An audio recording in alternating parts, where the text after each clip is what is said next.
Hello, literature lovers. If school made literature confusing, here is the antidote. You are missing out on the smartest bite sized content online, quick, aesthetic breakdowns of literature, poetry, motivation, and powerful ideas that actually spark your mind. It turns complex concepts into exciting, simple aha moments that school never gave you. Every upload feels like a shortcut to understanding fun, clear, and unbelievably engaging. If you love stories, creativity, or leveling up your thinking, this is the channel you cannot afford to skip. Guess what? This is the content your brain has been craving for. What are you waiting for? Like, subscribe, and share. Bye. Enjoy the live.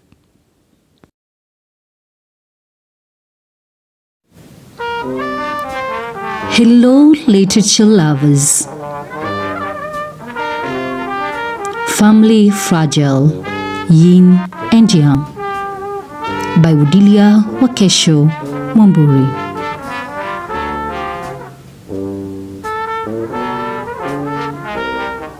Family Fragile.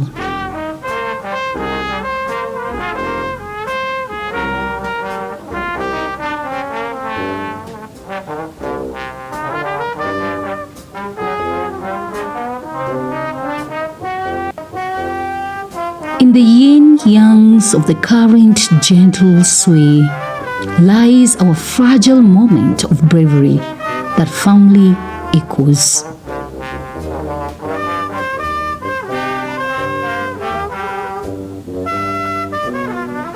Endless despairing voices yearn to be voiced out. A fragile whisper here craves for a firm side there.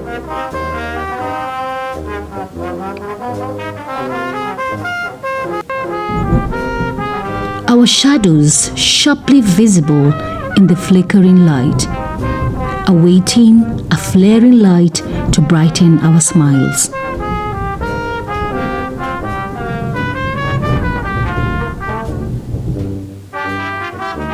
Trust me, trying to balance that faith and fear is more like a silent dream that promises firmness in fragility.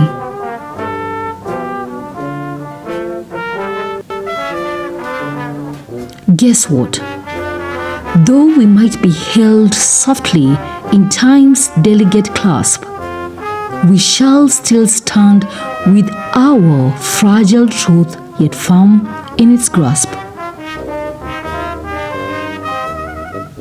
For in this yin-yang subtle art, we shall find our strength, forever firmly intertwined.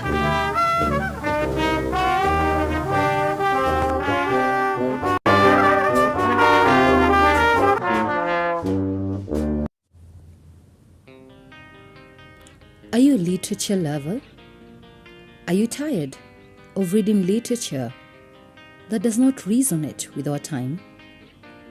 Do you have questions about literature?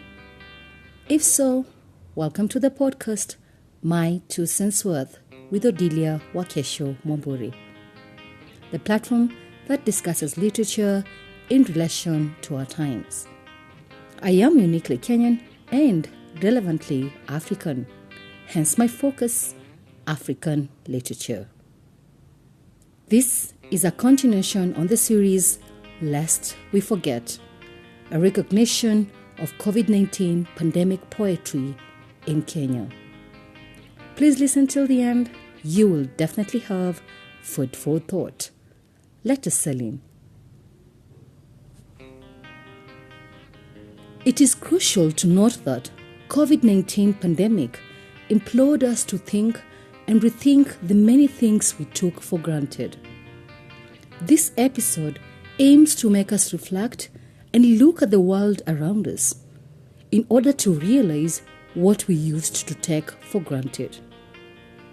Honestly, if nothing rings the bell, COVID pandemic reminded us that we are social creatures in need of social interaction and human contact. Simple things as hanging out for a coffee with a friend at a cafe, we are also reminded that we are adaptive and life is more flexible than we think. The pandemic has been a time where many people lost jobs and were compelled to find creative ways to pay the bill. Many of us began working from home. Schools turned online with virtual learning. Many physicians started offering telemedicine. This pandemic has been a testament to just how resilient we are as humans and our ability to be flexible and creative in the face of uncertainty. The question, therefore, is, was the COVID pandemic a good thing that happened to us? Or was it the worst thing ever that happened to humanity? Or should I say, COVID pandemic was simply a blessing in disguise? Well, I will unravel the answers to these questions through a very brief close reading of random lines and stanzas in some of the pandemic poems by Kenyan poets who share their experiences, thoughts, and feelings on how the COVID pandemic affected their lives. Let us have a read. The first poem is Stephen Kioma's COVID-19 poem. You like hiding your identity, then wear a mask. You claim that your hands are clean, then sanitize. For the death I cause is no man's fault, but rather my nature. You shall overcome me. It's in your blood, it's your nature. I am no professor, neither is this a lecture, but only working together can tame my destructive nature. This stanza shows that the poet is aggressively personifying COVID to be a voice that questions how hypocritical the human beings are. You like hiding your identity? Then wear a mask. It claims that human actions are the complete opposite of what humans say, hence a mockery of their character with what their reality is. The line, "For the death I cause is no man's fault," suggests that despite the questionable character of human beings, no one is to blame, as it is an inevitable way of nature to bring beauty and destruction. This claims that COVID is nature's way. I honestly like the last two lines that the poet uses in the personification of COVID to sort of offer solution to the destruction it causes. I am no professor, neither is this a lecture, but only working together can tame my destructive nature. The solution is a call for unity, a call for all humanity to work as a team. As the common phrase notes, together we achieve more. Generally, the COVID pandemic in Kenya was a lesson for all Kenyans to come together no matter the unique differences in order to fight the virus.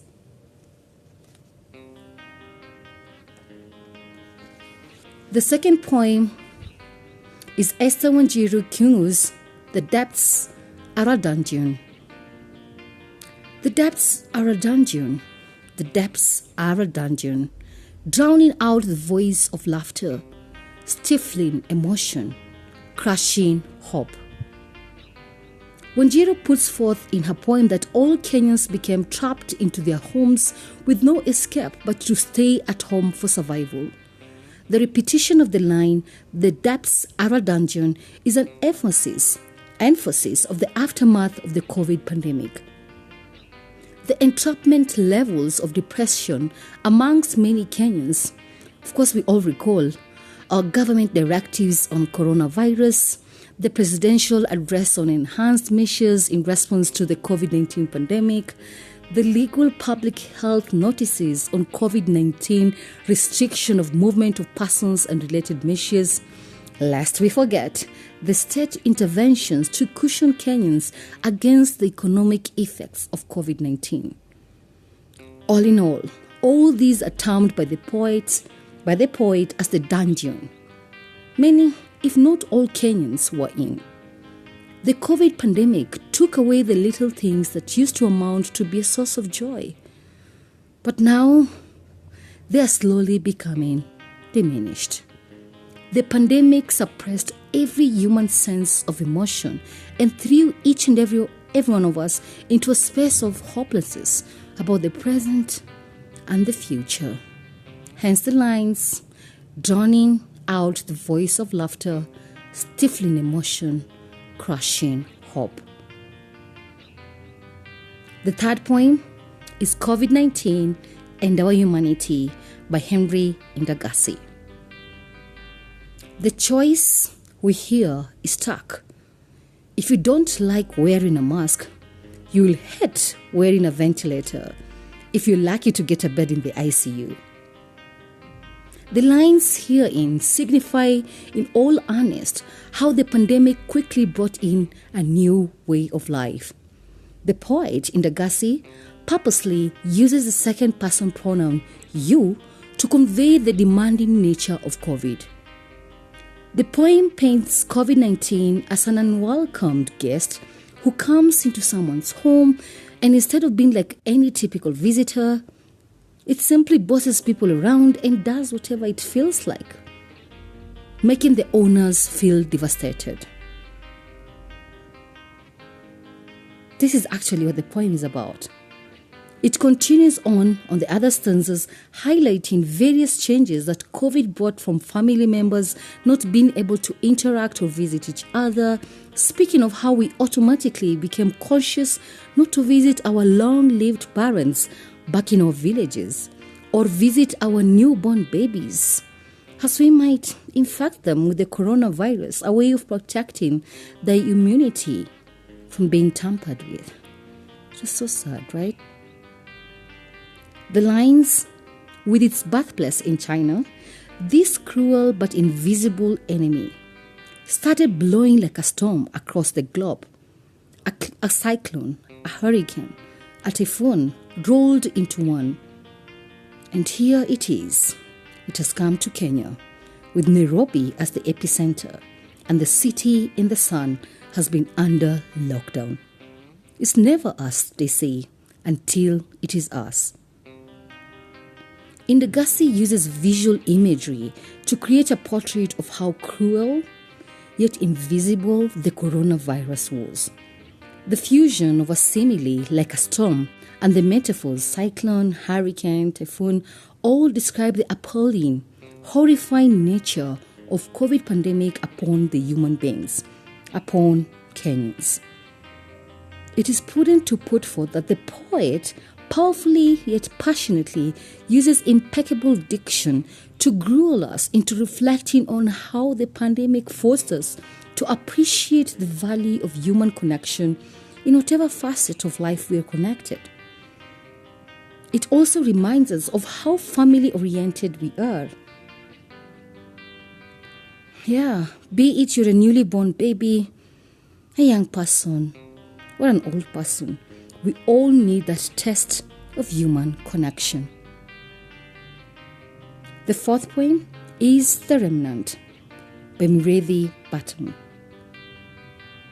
Burton presents to us a persona who is a teenage girl in isolation or quarantine due to the effects of coronavirus.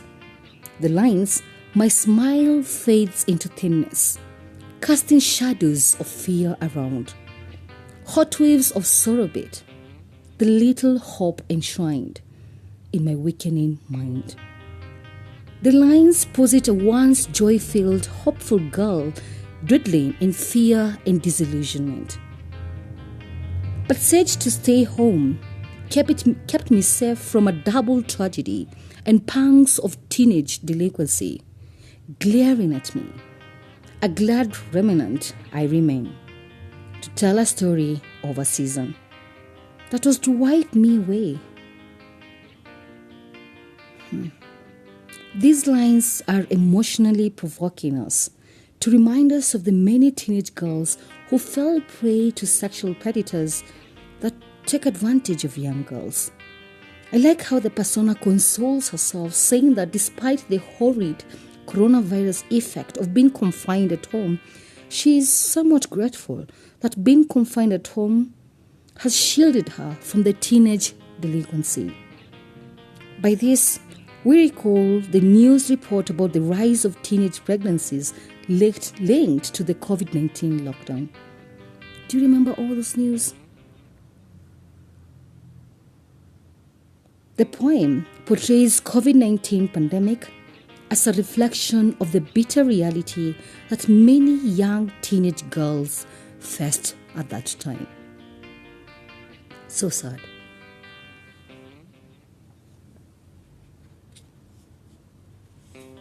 The fifth poem is In Reset Button. Franklin Nyatemo. The bustling city stilled. The rushy Gikomba vanished. Nyatemo illustrates to us how our capital city, Nairobi, and its occupants therein had to adjust to the changes the pandemic brought.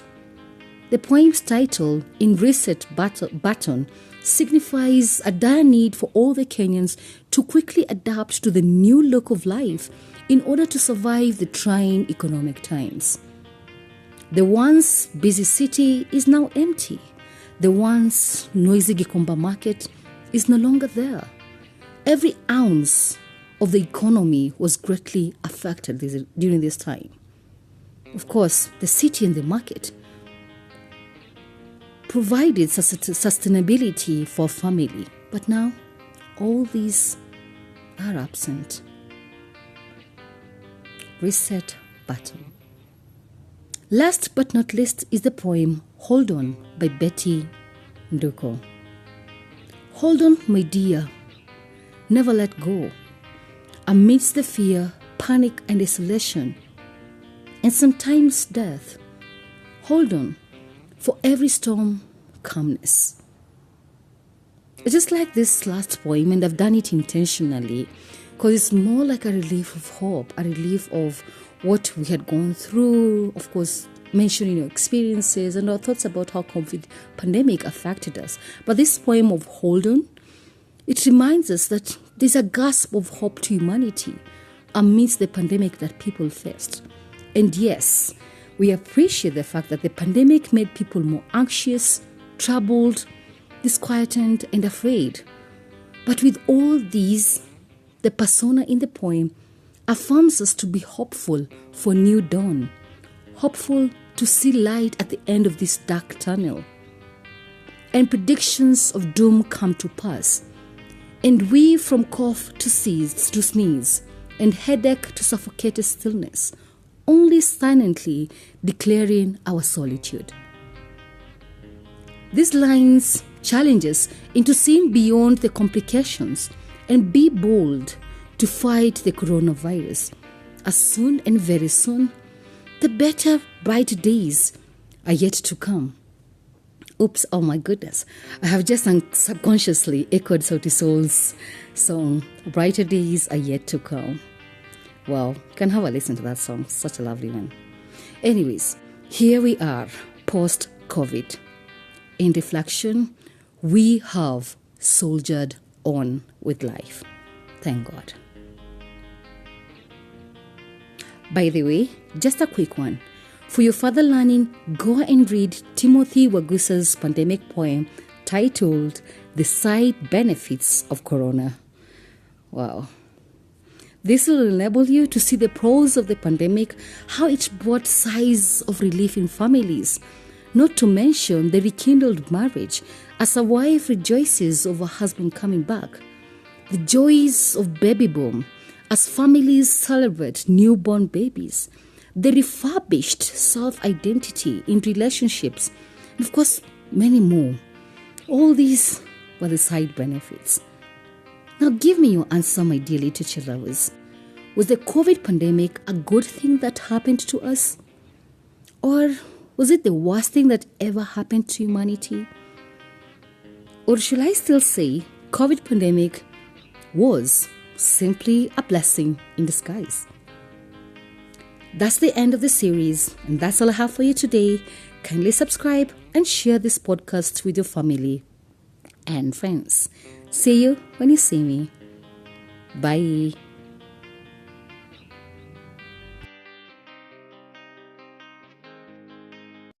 Gratefully more knowledgeable, yet sadly more fragile. Debunking the mental health awareness myth. African literature has gained significant traction with an increasing number of authors addressing the complexities of mental health within the context of cultural, social, and historical narratives. Some of the examples of African literature texts that do address mental health struggles are: have a read. Bye.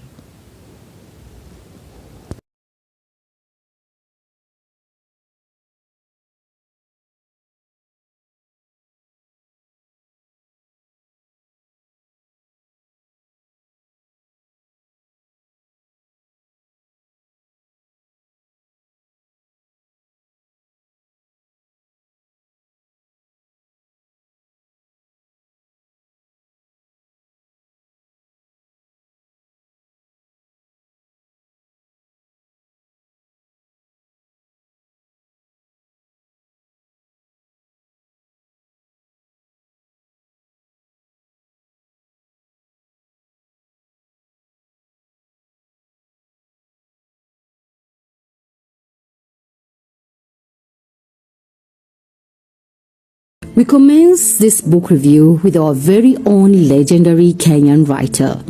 I am so sure we've all read a couple of Ngugi wa Thiong'o's books in one way or another, especially when we speak of our Kenyan high school set books. The River Between, A Grain of Wheat, Weep Not Child, name them all. To those who did the library lessons faithfully, we read I Will Marry When I Want, a prison memoir or a memoir of a writer's awakening, all the way to the iconic controversial book, Decolonizing the Mind. Of course, and many more that I haven't mentioned. All in all, yes, we all know the Kenyan writer, Ngugi wa Thiong'o, the acclaimed author who later decided to shift writing in Gikuyu, a way of fighting forth for the indigenous African languages to find their rightful position in the literary world. It is thus from here that he champions this practice of literary translation in his book, Language of Languages, that has brought together all of his essays and lectures regarding translation. In this book, Language of Languages, Ngugi brings in his writing experiences that propels the translation discourse as a conversation that ought to be ongoing in order to continually unify the African people through their own individual African languages. A perfect means to heighten the value of literature without any borderlines. Nice.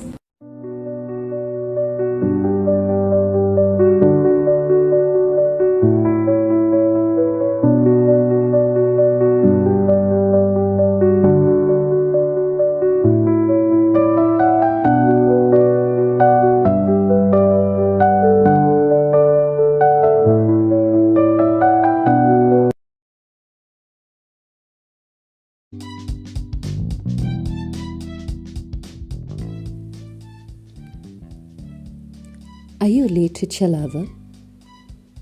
Are you tired of reading literature that does not resonate with our time? Do you have questions about literature?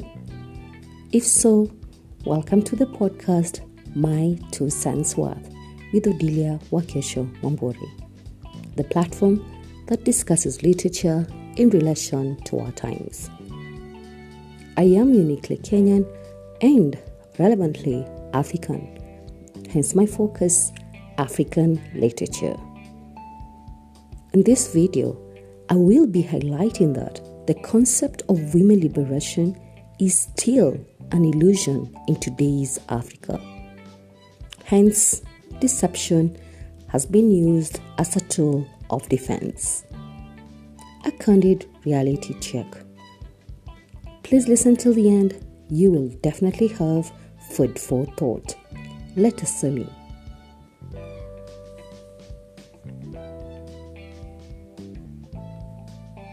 As we proceed on with this concept of women liberation and the idea of deception, ladies and gentlemen, I must share with you a piece of female deception research that I bumped into just recently. The research was conducted by Wade et al., Department of Psychology, Bucknell University. Firstly, and I quote, "Women employ deceptive tactics in order to align with males' preferences." End quote. Is this a question of women liberation? Secondly, previous research by Camille 1991 discovered that deception typically involved women altering their physical appearance, altering the appearance of their body through behaviors such as wearing facial makeup and exaggerating their hip movements while walking, and withholding their age. End quote. Consistent to this thinking, do you think that the concept of women liberation is entirely disfigured? Or do you actually agree that deception is a tool of defense when we speak of liberation? Weirdly enough, you won't guess it. This so-called alteration of physical appearance by women is purely motivated by males' general preferences for what or how attractive and youthful looks like.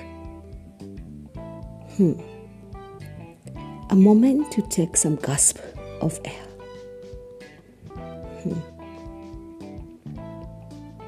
You may ask, what is the reason behind all this? Well put. Let me refresh your memory.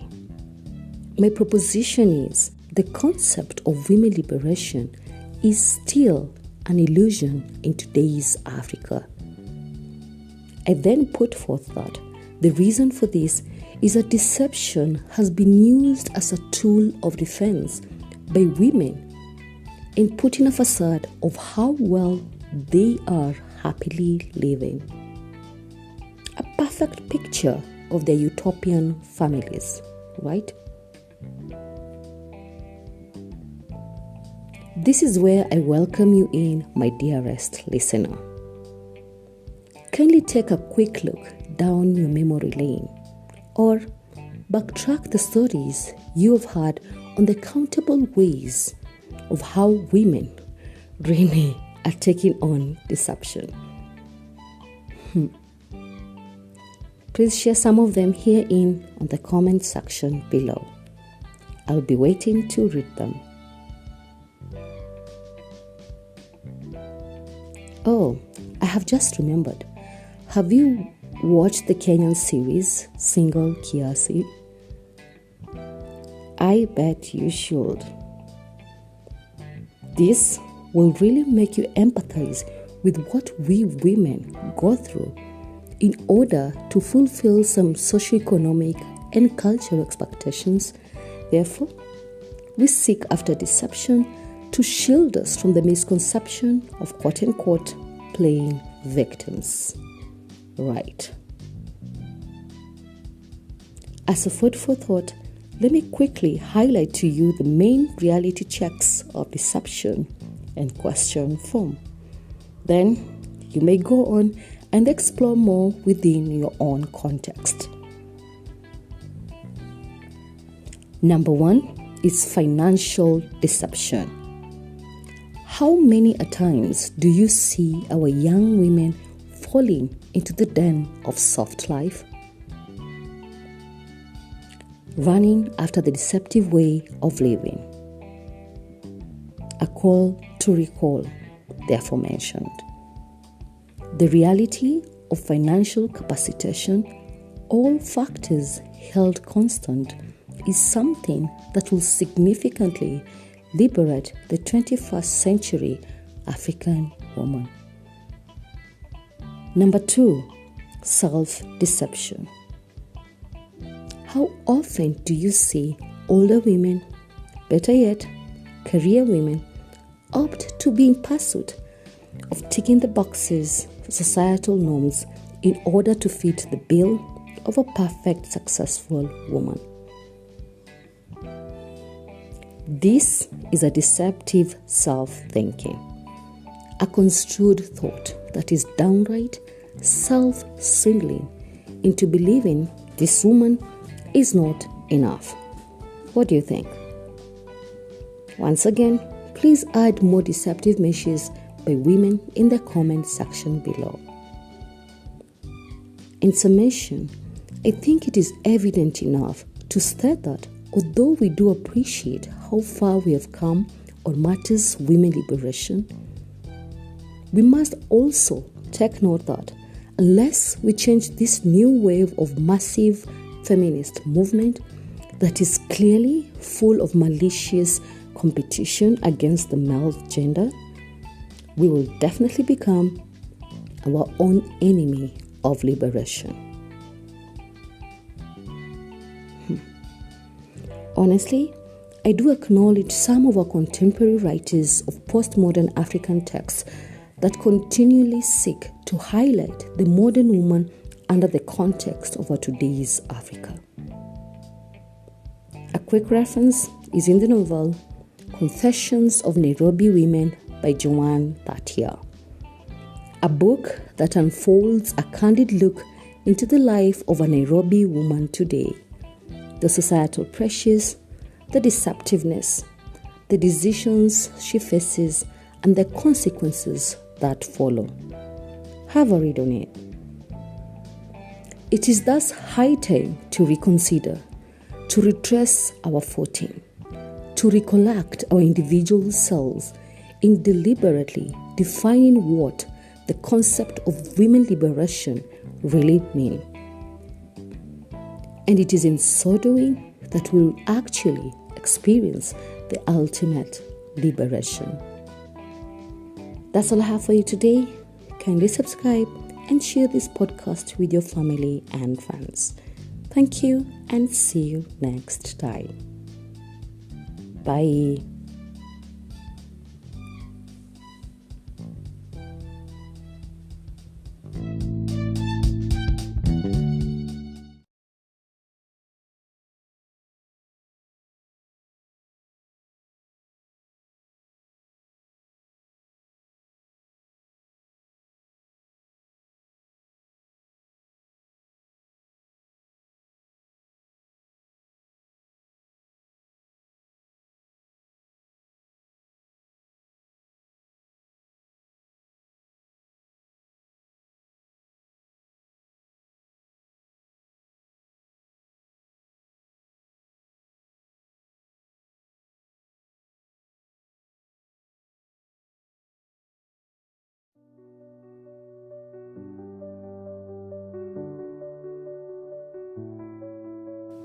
Hello, literature lovers. Picking up on the last episode, time travel back to the present. Just to catch you up, the novel Dream Count is all about the lives of 4 women. At the center stage is the first woman's name, Chiamaka, a Nigerian travel writer living in America who recounts to us the men who have been in her life, her exes. Each ex has a detestable tale, a series of crummy men who take any chance to guilt trip this woman, either sexually, physically, mentally, or emotionally. Amidst Chiamaka's memory lane, we also get to have secrets of the women in her circle. That are, the second woman is Omelugor. Forgive my pronunciation. Omelugor is Chiamaka's strong-willed cousin, a financial expert who seems uninterested in the conventions of having men to complete a woman's life, but she still questions how well she knows herself. Then there's the third woman, Zikora, Chiamaka's best friend, a well-put lawyer who has been utterly successful at everything as far as career ambitions are concerned. The flip side is, she still holds on to the traditional way of dating and what many women as little girls ever dreamed, meeting a Prince Charming to swipe her off her feet and live happily thereafter. Zikora's dream wedding never came to life. She gets impregnated, betrayed, and broken-hearted. The fourth woman is Kadiatau. Forgive my pronunciation once again. Kadiatau, Chiamaka's housekeeper. Shout out to Trevor Noah's What Now podcast recent interview with Adichie that I got to learn that Kadiatau's tale in the novel is actually inspired by the May 2011 eyebrows-raising case, a real-life story of a 32-year-old woman from Guinea, Nasitao Jello, a housekeeper at one of the New York hotel in Manhattan, who was sexually assaulted by a then-famous French politician, Dominique Strauss. Go and Google that case. Weird is my adjective on it. On that note, if you haven't read the Dream Count novel, I hope you've gotten an insight of what the novel is about. Off to my naysayers' remarks. I will start off by quoting Adichie's very words, credit to aforementioned the Trevor Noah's What Now podcast on the interview with Adichie. Open quote. It is only in literature that we can learn things that we cannot learn anywhere else. So journalism cannot tell us about human motivation. Journalism cannot go deep into the terrain of the human heart. End quote. Indeed, literature is an exploration of human nature in all its entirety. Therein, I salute Adichie for the very words, very tangible for sure. As far as Adichie's writing of Dream Count novel, plot and characterization, there is something bog standard compared to her other books. Purple Hibiscus, A Feminist Manifesto, The Thing Around Her Neck, just to name them. Time travel back to my undergraduate years. I remember my first African literature unit. The lecturer really could not stomach any mention of Western connotations when discussing African literature. Clearly, for her, she did encourage us, her students, to approach African literature on its own terms, recognizing how Western frameworks can sometimes invalidate or misinterpret African unique voices and experiences. My takeaway at this juncture in my studies was in honoring the depth and diversity of African women's narratives and fostering a more nuanced engagement with the literature itself. Time travel back to the present. With that mindset, Adichie's Dream Count has displayed how often at times she blurs the lines between fiction and non-fiction by overemphasizing her repetitive themes that come out as condescending stereotypes, especially when she enlists the dreams of the women and her intrusions on African behavior and the American academia. Not forgetting the predictable story patterns when unpacking the body count of these women, rewarded as Dream Count as per the title of the book. It is in a portrayal of the terrain of the human heart that she intentionally weakens her female characters to depict them as incomplete by exposing them to crummy men who belittle the efforts on how far along an empowered modern-day African woman has come. I specifically felt a kind of way when she actually even antagonized Olemagor. I mean, her characterization was impeccable, very strong-witted, very independent, very liberal. But Adichie had to devalue her by exposing her questionably financial schemes. Yes, I know, it is a moral complex dilemma for a reader. You have to read to understand what I mean. Very disturbing is how Adichie made her to be curious in knowing herself through men. My worst moment in the novel. Time travel back to my postgraduate years.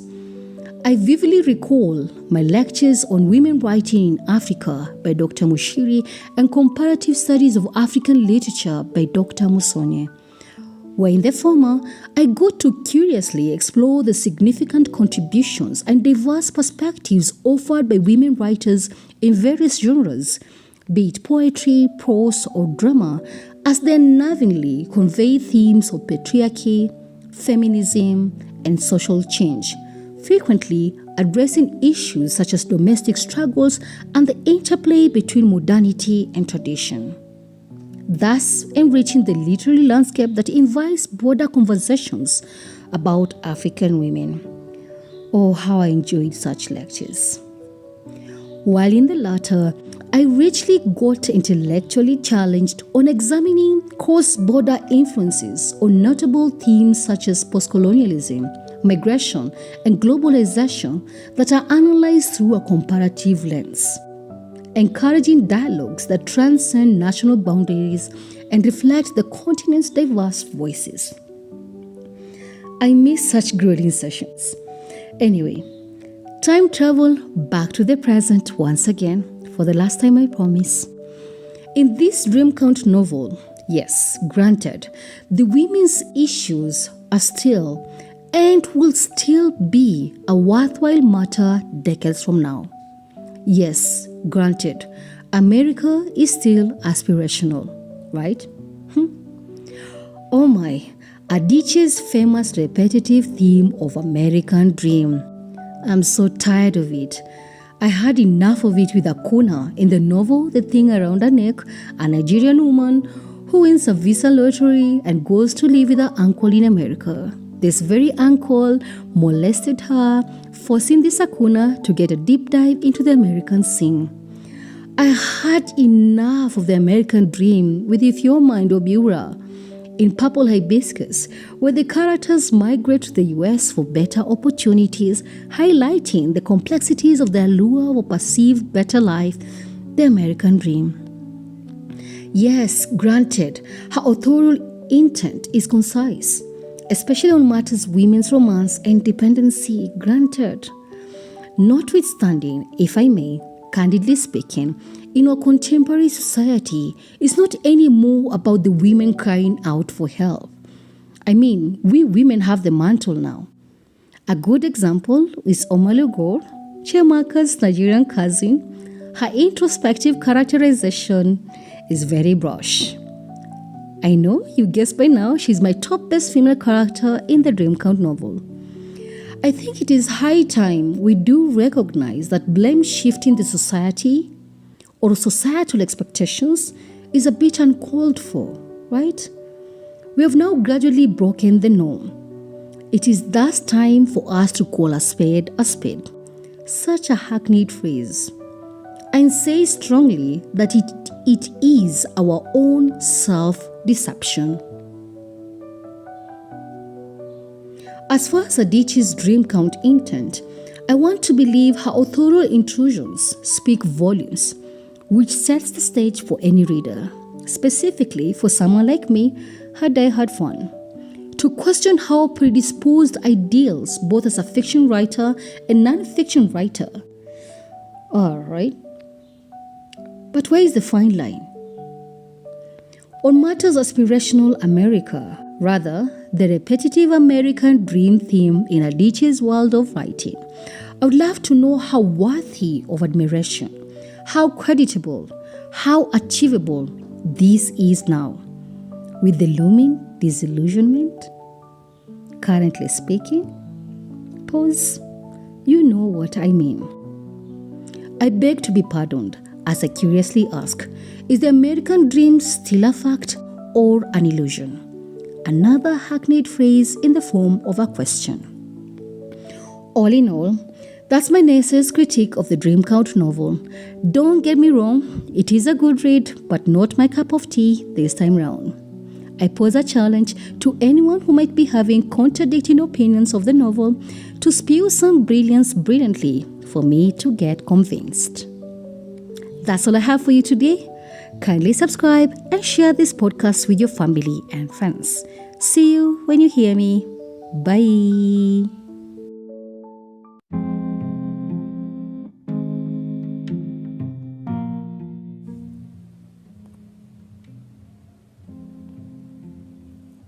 Are you a literature lover? Are you tired of reading literature that does not resonate with our time? Do you have questions about literature?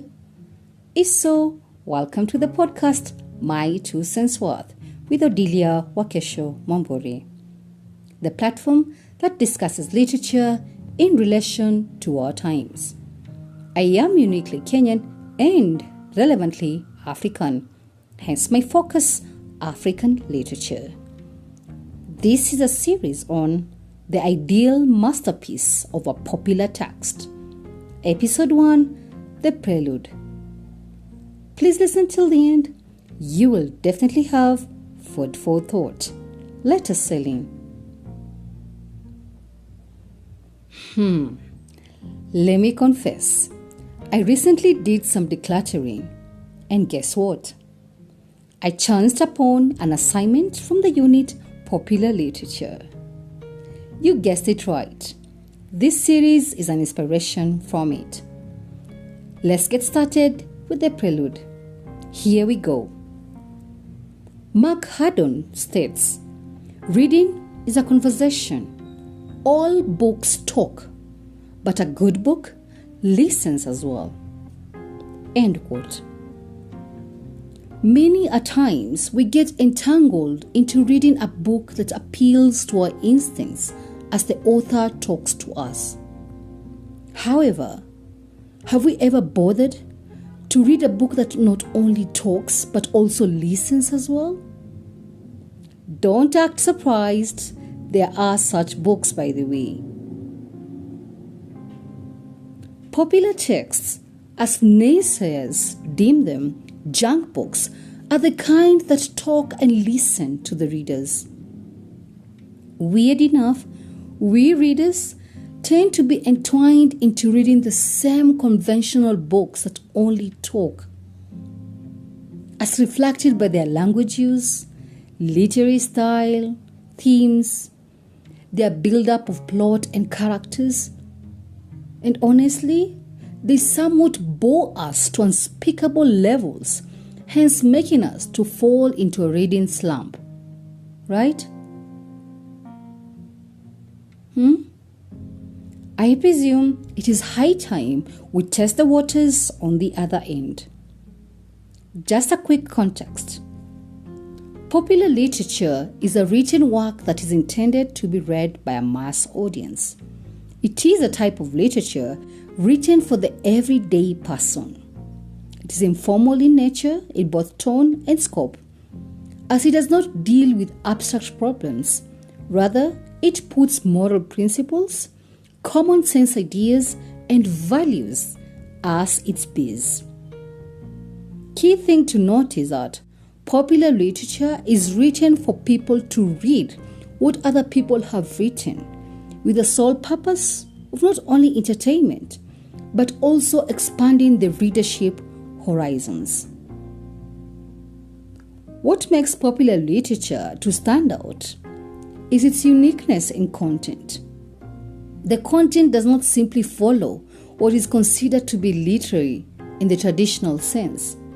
Hence, in so doing, it happens to have a wider appeal. You may ask, what are examples of popular literature?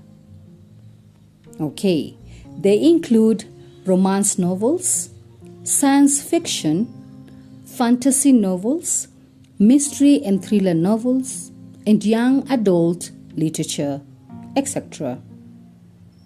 Now, having known what a popular text is, could you mention a couple of African literature books, novels rather, that are considered as popular texts?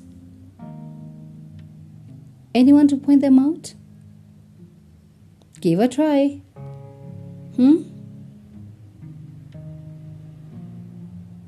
Okay, in the next episode, I will take you on a journey in examining one of the renowned popular fiction books in Kenya that amassed wealthy yet controversial conversations during the time.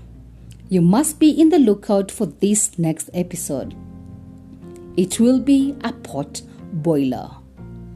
That's all I have for you today. Kindly subscribe and share this podcast with your family and friends. See you when you see me. Bye.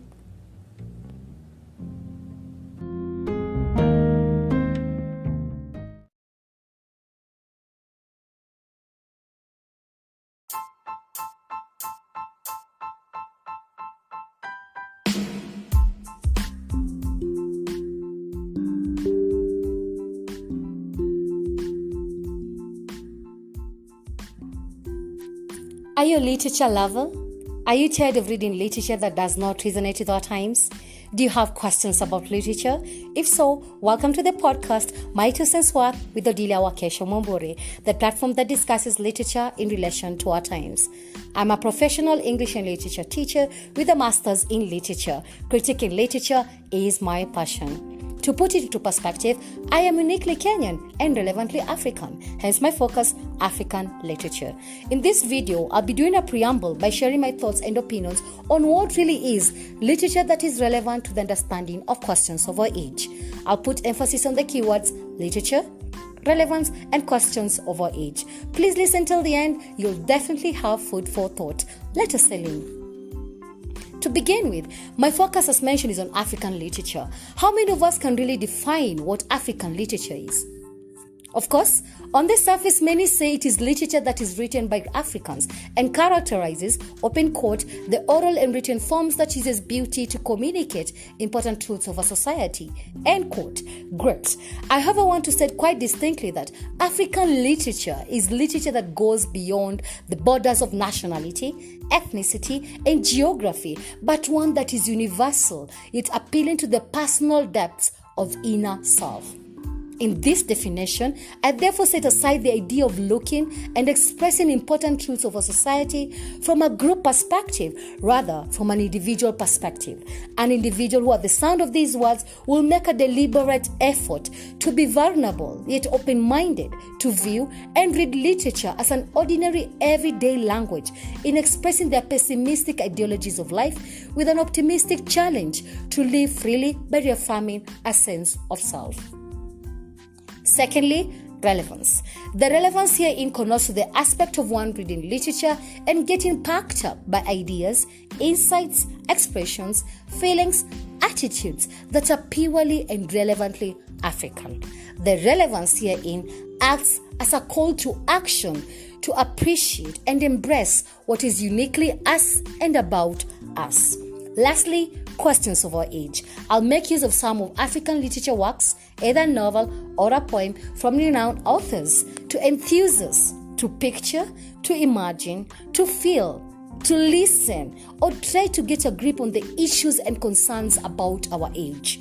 Our age here signifies this very present time we're living in, the 21st century Africa. I'll make comparisons of where we have come from and drawing conclusions on what's next. More primarily, I'll focus on the young people of Africa today.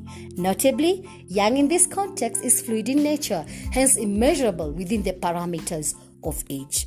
That's all I have for you today as far as my preamble entails. Let us do a quick recap. Point 1, literature which is African. Point 2, relevance, which is about appreciating us and what is ours as Africans. Point 3, which is about questions of our age, which basically denotes living in 21st century Africa.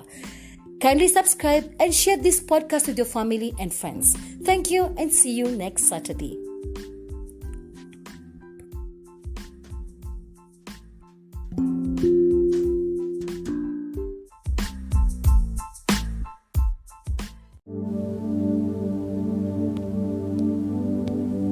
Are you a literature lover? Are you tired of reading literature that does not resonate with our time? Do you have questions about literature? If so, welcome to the podcast, My Two Cents Worth with Odilia Wakesho Mombori, the platform that discusses literature in relation to our times. I am uniquely Kenyan and relevantly African, hence my focus, African literature. This series is titled A Naysayer's Reading of Adichie's novel Dream Count. Episode 1, My Frame of Reference. Please listen till the end. You will definitely have food for thought. Let us sail in. After a decade, Adichie releases the now renowned novel Dream Count. You can only imagine how elated I was. I had the dire need to read the book. Those in my literary circle had to stomach my constant inquiries on the exact release date of the Dream Count novel. I kept refreshing all my book sites and book apps for updates. You wonder why all this fuss about Chimamanda Ngozi Adichie and her novel, right? Well, that's a good thought. Let us time travel. Back in Mombasa, Mama Ngina Girls High School, I was just a typical Form 1 student whose library lessons and free times were engulfed in the reading of Danielle Steele's novels. Millennials can relate. Until one day, either I bumped into a half of Son book in the library, or my teacher of English then, Mrs. Omondi, gave us the novel as a class reader. One of the above. My goodness gracious, the reawakening, the rejuvenation, the resurgence, I felt all at once. My eureka moment. I got a first-hand experience of an African woman's fiction writing that spoke to me for the first time ever.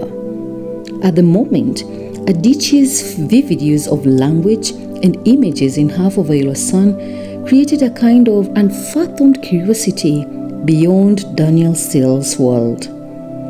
I couldn't place it if it was the reading of the violent imagery of the Biafran War, amidst the sensory details of an entrapping romantic affair that captivated my young mind. I really don't know yet. I sure couldn't place it if it was the newfound feminist ideologies that enthralled my naive mindset. Clearly, I don't know yet. But one thing for sure, Adichie's writing became part of my coming of age in the literary world. Time travel back to the present. We'll pick it up from here in the next episode. That's all I have for you today. Kindly subscribe and share this podcast with your family and friends. See you when you hear me. Bye. We commence this book review with our very own legendary Kenyan writer. I am so sure we've all read a couple of Ngugi wa Thiong'o's books in one way or another, especially when we speak of our Kenyan high school set books. The River Between, A Grain of Wheat, Weep Not Child, name them all. To those who did the library lessons faithfully, we read I Will Marry When I Want, a prison memoir or a memoir of a writer's awakening, all the way to the iconic controversial book, Decolonizing the Mind. Of course, and many more that I haven't mentioned. All in all, yes, we all know the Kenyan writer, Ngugi wa Thiong'o, the acclaimed author who later decided to shift writing in Gikuyu, a way of fighting forth for the indigenous African languages to find their rightful position in the literary world. It is thus from here that he champions this practice of literary translation in his book, Language of Languages, that has brought together all of his essays and lectures regarding translation. In this book, Language of Languages, Ngugi brings in his writing experiences that propels the translation discourse as a conversation that ought to be ongoing in order to continually unify the African people through their own individual African languages. A perfect means to heighten the value of literature without any borderlines. Nice.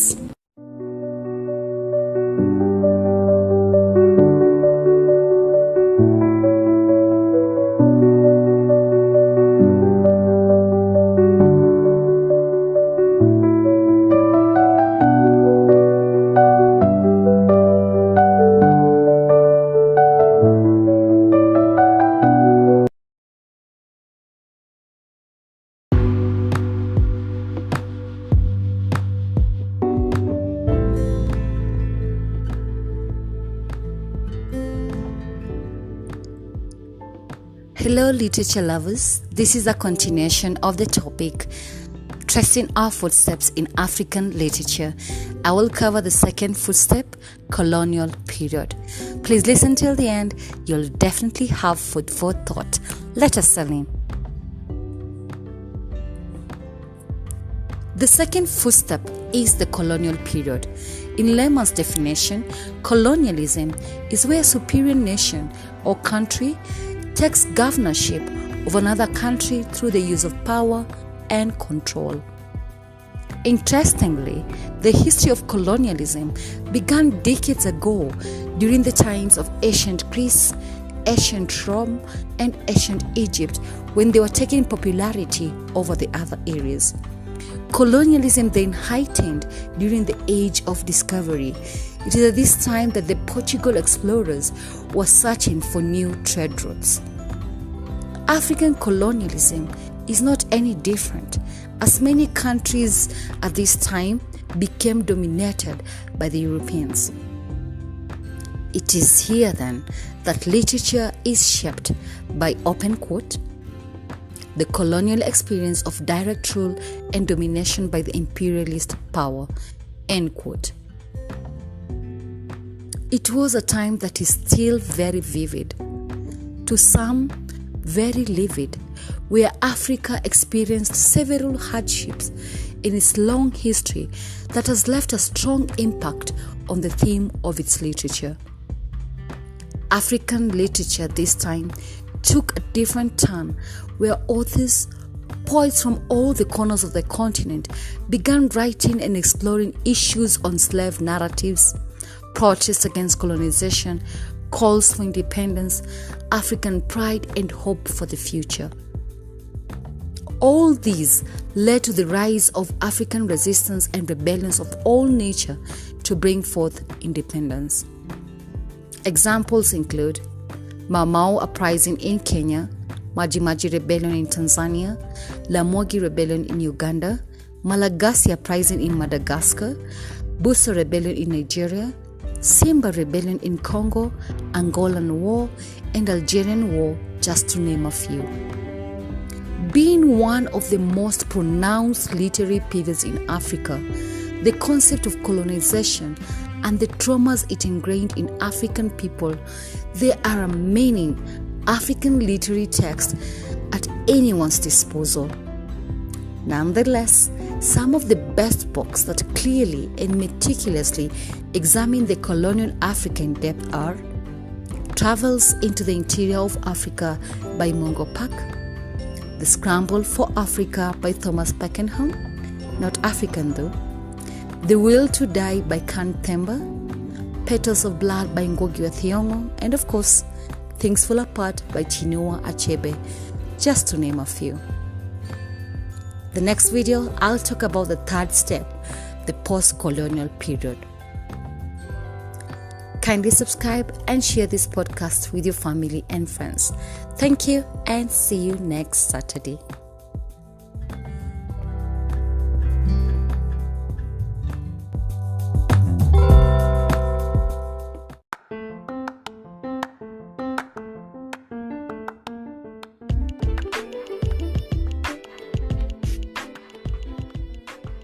Hello, literature lovers. Someone once said, footsteps are the wonders of staying alive to move forward. Episode 3 will shed light on tracing the footsteps of African literature from pre to post-colonial period and forging a way forward into the enough is enough reality on Africa's colonial mindset and its aftermath that is highly pronounced in many African literature materials. Let us put all this aside. I will discuss later in the next full episode. For this short clip, I intend to make references to newly released African books that highlight on talks of 21st century Africa in discussing topical concerns on questions of our age, letter selling. The first concern is rekindling the boy-child conversation in Africa, or should I say, redefining the boy-child in today's Africa. This is a call to male African writers. The second concern is rebuilding inspirational, real-life examples of living a true liberated life from controversial topics of sexuality to spirituality. An example of the text on sexuality is the book The Sex Lives of African Women by Nana Dakoa, a Ghanaian writer and a co-founder of the blog Adventures from the Bedrooms of African Women. It's a book that generally talks about the women's quest for freedom and identity. An example of the text on spirituality is Bamboozled by Jesus: How God Tricked Me into the Life of My Dreams. It is a book by a Nigerian-American actress known as Yvonne Oji, who literally yet witfully interprets Bible stories to fit into our current times, but with a deeper message on having faith in God. The third concern is readdressing the untalked, untouched queer community in today's Africa. An example of the text is The Hairdresser of Harare by Tendai Hochu. It is a book that tells a story of contemporary Zimbabwe and explores a male girl character named Dumisani who strives to fit into his bigoted society.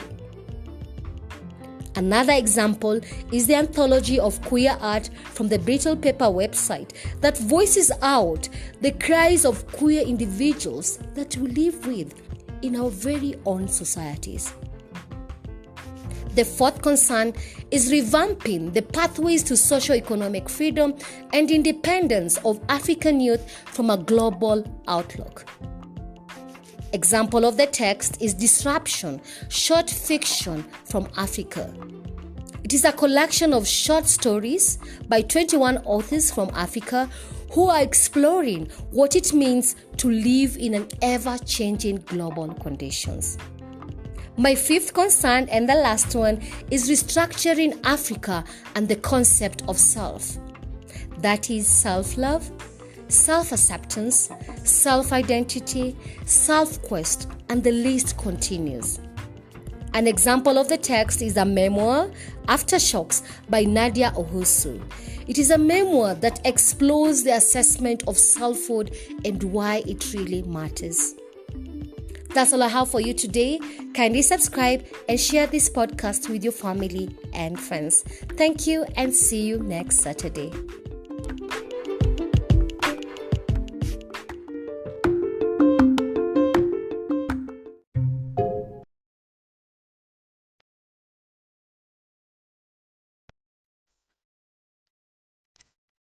Are you a literature lover? Are you tired of reading literature that does not resonate with our times? Do you have questions about literature? If so, welcome to the podcast My Two Cents Worth with Odilia Wakesho Mamburi, the platform that discusses literature in relation to our times. I'm a professional English and literature teacher with a master's in literature. Critiquing literature is my passion. To put it into perspective, I am uniquely Kenyan and relevantly African, hence my focus, African literature. In this video, I'll be sharing my thoughts and opinions on the African youth to lend an ear to African literature. I'll put emphasis on the keywords 21st century African youth and African literature as a source of solace. I'll make references to our beloved parents of African literature, Chinua Achebe, Nadine Gordimer, Edward Said, Wole Soyinka, and Ngugi wa Thiong'o. Secondly, to the African poets Sanude Ujaide, Michere Githai Mugo, and the ones who will surely resonate well with Ebenezer Agu, Mukoma Wangugi, Yvonne Owuor, and Chimamanda Adichie, and our youthful African writer Safia Elhilio. Please listen till the end. You'll definitely have food for thought. Let us sail in. Okay, albeit it is all common to us, the 21st century is a period in which we are currently in, which began, open quote, 2001 and it will end in 2099. It is defined as the era we are in now, a time of freedom and technological advancement, end quote. Who then is a 21st century African youth? A 21st century African youth is a person I perceive to be a representation of a timeline between dependence and independence, yet fully aware of what he or she wants. By communicating candidly, at times may seem somewhat dismissive, but at the very core of their communication, there is an admirable level of wanting a platform to be listened to and being taken seriously. Let me reiterate Ojaide remarks on contemporary young poets. Open quote, they are recent echoes of globalized Africa, end quote. Basically, that's who our youth is. It is hereby that I challenge the African youth to take a deliberate departure from considering themselves as being the undermined or societal victims and position themselves to be perpetrators of anything imaginable as Africa's visionaries. It is with this understanding of the African youth being visionaries that they need to have a clear, conscious understanding of what African literature really is, aside from the predisposed concept of it being a colonial literature that we have grown to know and learned since our childhood days. Secondly, African literature as a source of solace. The father of African literature, Chinua Achebe, has over and beyond emphasized in his works, to name a few, No Longer at Ease, Things Fall Apart, Hour of God, and A Man of the People, about the need for we Africans to forgo our fears and worries of being the inferior humanity and take an inner look at how great we are as a people, as a culture, and the diversity we characterize in our various ethnicity. In the aforementioned books, all the main characters are faced with a challenge or put in a position that takes them back in deeply knowing what is African, hence forging a way forward into new possibilities. Achebe's plotlines are entwined in with stories within a story, mainly fables, that are to primarily bring in a focal point on the essence of the African youth to alleviate fear and seek comfort in what is African. I'm mostly in love with Achebe's assertive standpoint in an image of Africa essay that calls into question the misrepresentation of Africa as so hopeless and so dark, so impenetrable to human thoughts, so pitiless to human weakness. End quote. This is worth mentioning to us as the African youth of the 21st century in lending an ear into taking any pessimism that lures us into demeaning African literature and take on the optimism over Africa as a source of solace, which is predominantly reinforced by our African authors. Allow me to pause there. In the next video, I'll be sharing some of the glaring optimism that is highlighted to us by the various African authors as I had mentioned. That's all I have for you today. Kindly subscribe and share this podcast with your family and friends. Thank you and see you next Saturday.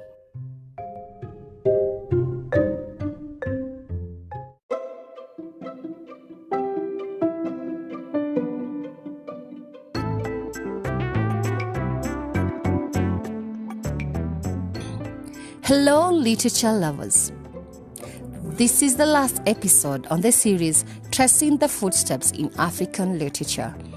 I will be sharing my thoughts and opinions on the last footstep, postmodernism period.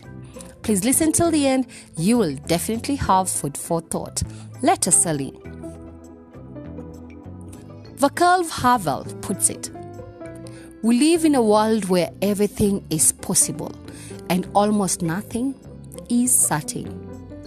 The last footstep is our present reality, the postmodernist period that became predominant in the end of 20th century to the present 21st century.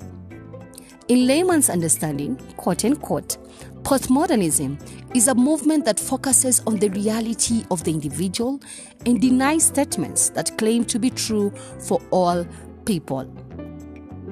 An example of a thought of postmodernism is the idea that not all people will see stealing as negative. Very interesting. To spark your understanding quite vividly in regards to stealing, just recently in the Kenyan news, a man was charged with stealing 5 kgs of rice, 5 liters of cooking oil, 2 kgs of sugar, honey, and tea leaves, all totaling up to 3,165 shillings from Naivas supermarket. The court then fined the man 100,000 shillings or a 1-year jail term. Quite interesting. The news raised eyebrows, bringing about the thought behind why he actually stole. People had different perceptions, but at the end of it all, the man was freed. Wow, this is our postmodernist reality. In the literature world, postmodernism, which means after the modern, rejects the idea of logical thinking. Postmodernists believe that in contemporary global society, people's identities are chosen rather than given. Postmodernist writers, therefore, are open to questioning socially constructed identities, challenging preconceived notions of sexuality, gender, and inspired widespread change. Two major themes that characterize the postmodern period are digitalization and globalization. Quite pronounced, the effects of postmodernism has more than often been seen to have affected views and lifestyles, which in turn brought changes in human interactions within the different social systems. Narrowing down to the African context, postmodernism refers to a wide range of literary discourses and practices that disrupt rationality, hence linked to writers' aspiration to dismantle the realistic trend. You may ask, how can I tell if a book is postmodern? Great. A postmodern book, novel in this case, simply employs the use of unreliable narrators to further muddy the waters with extreme subjectivity, hence preventing any reader from finding meaning during the story. A good example that perfectly fits this description is Elaine Mabanku's Broken Glass, that unfolds a treacherous life of a narrator named Broken Glass, that is quote-unquote confined in the bar, having drunk himself out of a job and a wife, amid some hard luck stories of other unreliable narrators. Some of the postmodern African texts that have somewhat evoked hybrid identities and spaces beyond national boundaries include Helen Habila's Measuring Time, which tells a story of a set of twins who grew up going their opposite directions in quest for success. One of the twins, having sickle cell anemia, worked at home as a school teacher and historian, while the other twin joins the guerrilla ragtag mercenary army, which terrorized people and governments across North and West Africa. What a contrast of characters, right? Should grab a copy. More primarily are the postmodern novels that pose the question of morality as real issues in contemporary African society. All these arise from the global implications that have not been set aside by the 21st century African writers. Wale Okidiron in Dreams Die at Night and Jude De Beers Walking with Shadows both deal with absurd sexual tendencies. While Mike Nonsu's Alpha Song treats the younger generation's lifestyle of nightclubbing, alcoholism, sex, and music, all talking about the question of morality.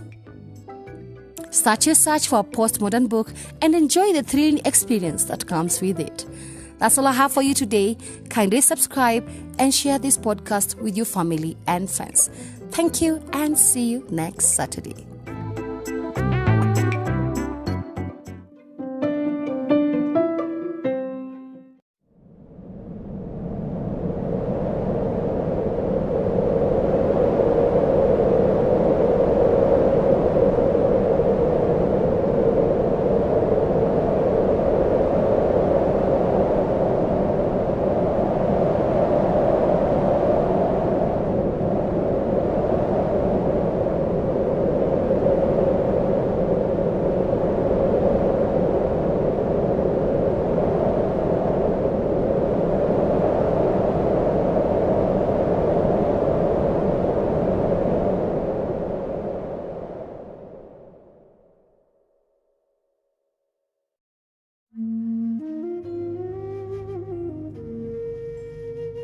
African literature is not written, it is lived. African literature has never been written, it has always been lived. Lived long before ink kissed paper. Lived long in songs and drums. Lived in proverbs that poured beneath baobab shade. Lived in tales carved into masks. Lived long in truths painted on the walls of Timbuktu. African literature is not written, dear ones. It has always been lively experienced. Experienced in colonial scripts that silenced tongues. Experienced when Achebe rose to remind the world that things fall apart if stories are stolen. Experienced when Ngugi sharpened words into weapons, turning prison walls into paper. Experienced when Nadine Gordimer painted justice from Johannesburg. Experienced fully when Nawal El-Saadawi broke silence in Cairo. African literature is not written, it is wholly shared. Shared through the post-colonial winds that scattered the seeds. Shared by Buchi Emecheta, who sowed womanhood in ink.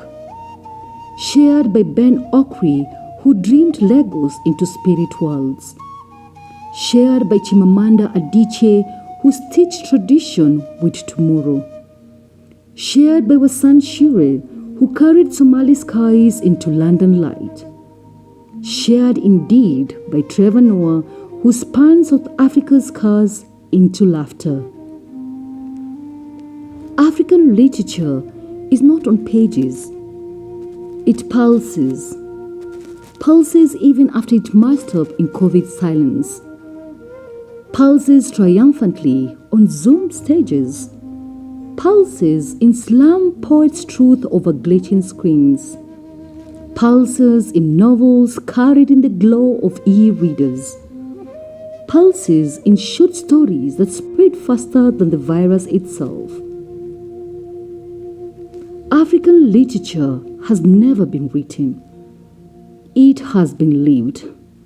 Lived from firelight to the smartphone glow, from village square to the global stage, from whispered proverbs to TikTok verses, from the scars of struggle to the sparks of tomorrow. It is not written. It is lived. It is us. Hello, literature lovers. The yin and yang in African literature. Read the quick overview. New series coming soon. See you then. Bye.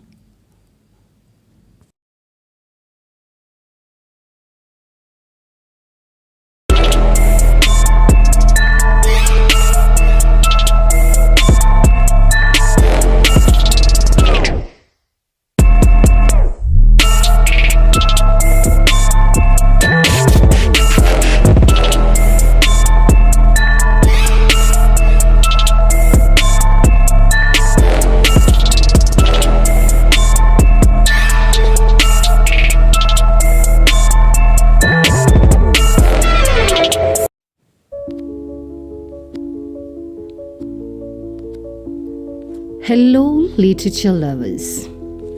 I remember I did mention it somewhere in one of my uploaded YouTube shorts, and I will mention again. Mark Haddon once said, "Reading is a conversation. All books talk, but a good book listens as well."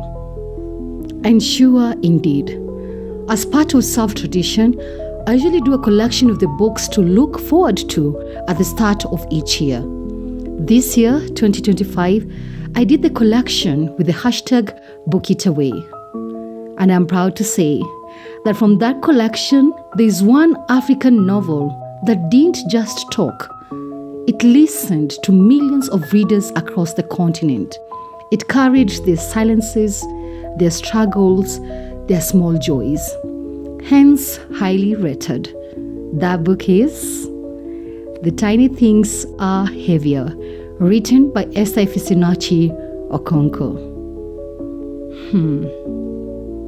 Okay, my dear literature lovers, let me try my very best to give you a brief overview of what the novel is about without giving you spoilers or spoiler alert remarks.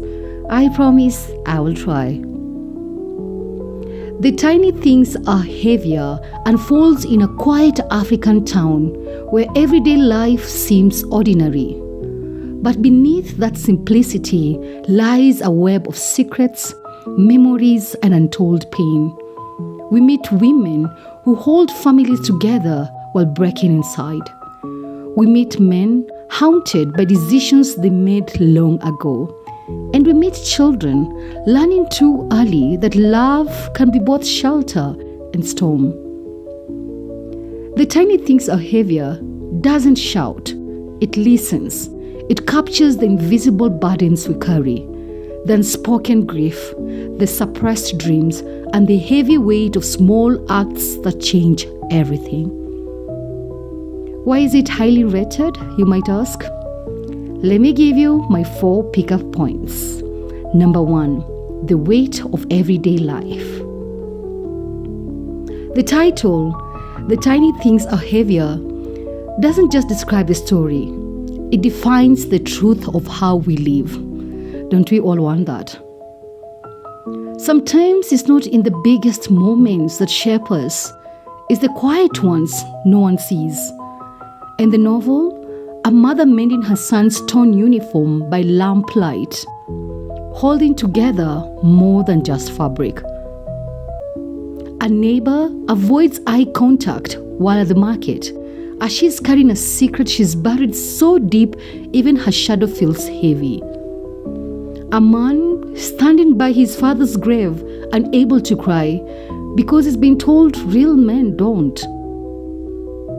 This novel finds beauty in those tiny invisible weights, the ones we carry in our silence, our gestures, our small acts of love. It reminds us that ordinary life is extraordinary if you dare listen to it. Number 2, the power of female resilience. Do you know this stereotype that women always shout and make a fuss on little things? Fill it in. The women in The Tiny Things Are Heavier don't row, they endure. There's a widow who keeps her late husband's shoes by the door. Can you imagine that? Sad, right? Not because she expects him back, but because some absence are too sacred to rest. There's a girl who walks miles to school. Guess what? Not because she's chasing dreams, but she is escaping the boundaries drawn around her. These are the few of the women who carry the story on their backs, not as victims, but as pillars, showing us that resilience isn't loud. The third one, the echo of memory. Every character in this story lives haunted by the past, by what was done and what was never said. A good instance in the novel is a woman who keeps a letter she never mailed. Why, you might ask? Let me give you my answer. The reason why she never mailed is because words are too heavy to release.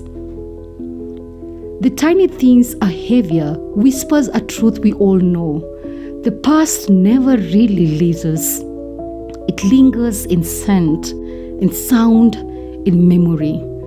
Sometimes it's the quietest ghost that stays the longest. And to my favorite point, the last one, on how and why it resonates with our today's society is in its modernity. The modernity in form of its voice. The voice that is silently calm but brutally candid. This novel isn't trying to explain Africa, no. It expresses Africa. The rhythm of its sentences feels like drum beats. Its silences like a prayer. The Tiny Things Are Heavier stands among the new wave of African voices that write without apology, a proof that our stories don't need translation to be universal. They already are. I therefore must say, Mark Haddon was right. A good book listens. The Tiny Things Are Heavier doesn't just talk, it listens. It listens to the single mother in the market. It listens to the child walking barefoot to school. It listens to the man who hides his grief behind laughter.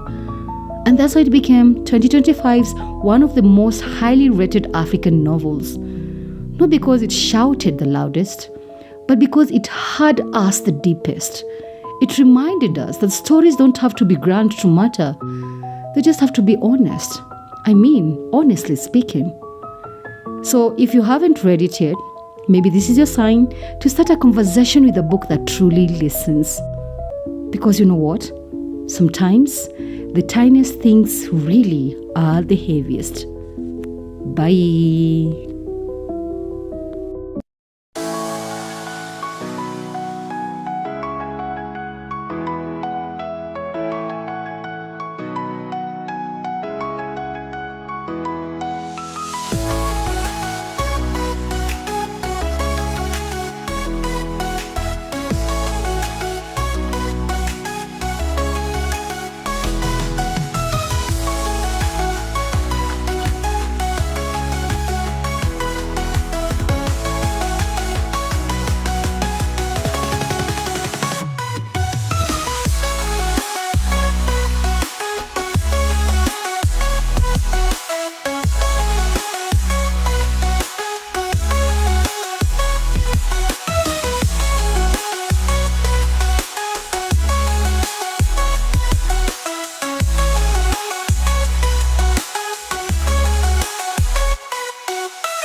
Hello, literature lovers.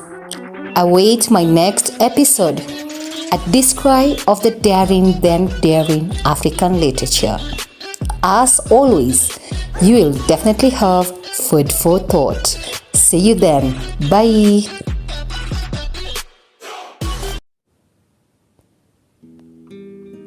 Are you a literature lover? Are you tired of reading literature that does not resonate with our time? Do you have questions about literature? If so, welcome to the podcast My Two Cents Worth with Odilia Wakesho Mamburi, the platform that discusses literature in relation to our times. I am uniquely Kenyan and relevantly African, hence my focus, African literature. This is a series on the contemporary African male literary writing, rekindling the boy-child conversation, part 1. Please listen till the end. You will definitely have food for thought.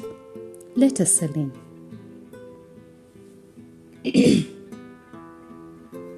As the late Professor Femi Ojo Ade puts it, and I quote, African literature is male-centered, male-oriented, and a chauvinistic art. End quote. What an assertion. It is actually not at all baffling to see that most African literature has been written by men, and that most critics of African literature are men as well. Okay. Contextually, the traditional African male literary writing strongly presents the male gender as society's superheroes by belittling and confining the African woman in the domestic space and in need of visibility, especially in the stereotypical narratives of being purely an image of motherhood or a figure of male fulfillment, or rather, a mere definition of a sex object. Many, if not all, male writers were quick to present female characters as housewives, mothers, or the worst case, as hoes. Such writers include Ngugi wa Thiong'o's Petal of Blood, the daughters of Eve in Walon Shenka's The Trial of Brother Jero and the Interpreters, Chinua Achebe's Things Fall Apart, Major Mwangi's Going Down the River Road, and De Quincy's Jaguar Nana, just to mention a few. No wonder the women's history did not gain acceptability as an academic discipline until the late 1960s. Thank God to the new era, and mostly to our supreme trailblazers, female writers who literally emerged to fight with all their literariness to pave way for us. Some of the literary pieces include Ama Ataido's The Girl Who Can, a collection of short stories that elevate women's lives to an intellectual level in challenging the patriarchal dominance. Mishire Mugu's My Mother's Poems, a collection of poems that bring to play resistance through the female voices. Mariam Abbas's Salonga Letter and Scarlet Song that feature the astute conditions of women and the downside of polygamy. Grace Ogot, the first woman to be published by the East African Publishing House, by the way, in her novel The Promised Land, that satirically unfolds the concept of the ideal African wife, obedient and submissive to her husband, her family, and community-oriented. And by the way, a woman who has no materialistic goals at all. Oh gosh. Buchi Emechete's The Joys of Motherhood that ironically expresses the happiness that comes with being a mother alongside the painful patriarchal experience.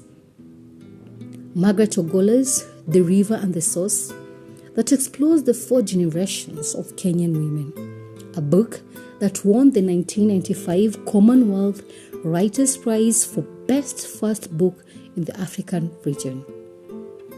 Nadine Gordimer's the South African Nobel Literature Prize, The Beggar's Daughter, that uncovers a young woman's struggle to find her self-identity.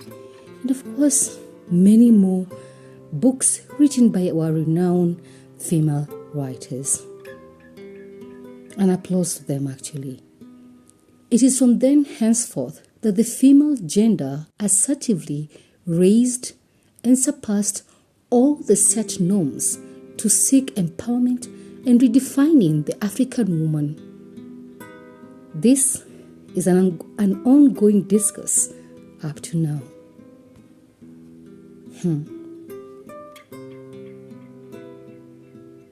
The ongoing discourse resulted in the contemporary African male literary writing taking its sweet time by disappearing for a while, of course we all know that, and resurfacing only to debunk the classic patriarchal beliefs by creating a new voice that cries out to these very women to be considerate about the male child in their quest for empowerment. What a twist of events, right? Of course, let us not be naive, as there's still some male naysayers from the older generation who think otherwise and have fully vouched to ride or die with treating women as nothing more than second by tarnishing every single achievement or success put forth by women. Woe unto them. Anyway, here we are. Allow me to try and make us understand the upcoming contemporary African male literary writing. I am conversant that prefatory controversies may arise. Notwithstanding, my dear literature lovers, I appeal to a deconstructive reading of traditional African male writing in relation to the contemporary male writing in the texts in focus as we go on with the series. This is actually a plea for us to lend an ear to this fresh voice that is carefully distilled in seeking to rekindle the boy-child conversation in our today's society. Hashtag, let's talk about the men. Get tuned in the next episode. That's all I have for you today. Kindly subscribe and share this podcast with your family and friends. See you when you see me. Bye.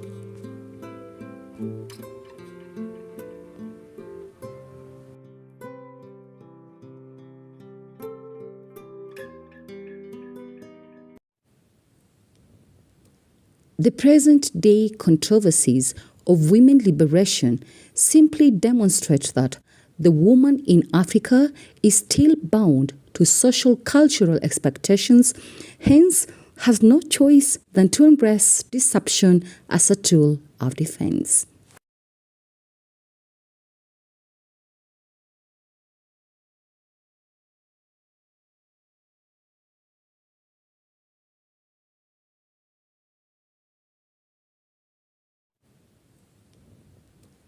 The present-day controversies of women liberation simply demonstrate that the woman in Africa is still bound to social cultural expectations, hence has no choice than to embrace deception as a tool of defense.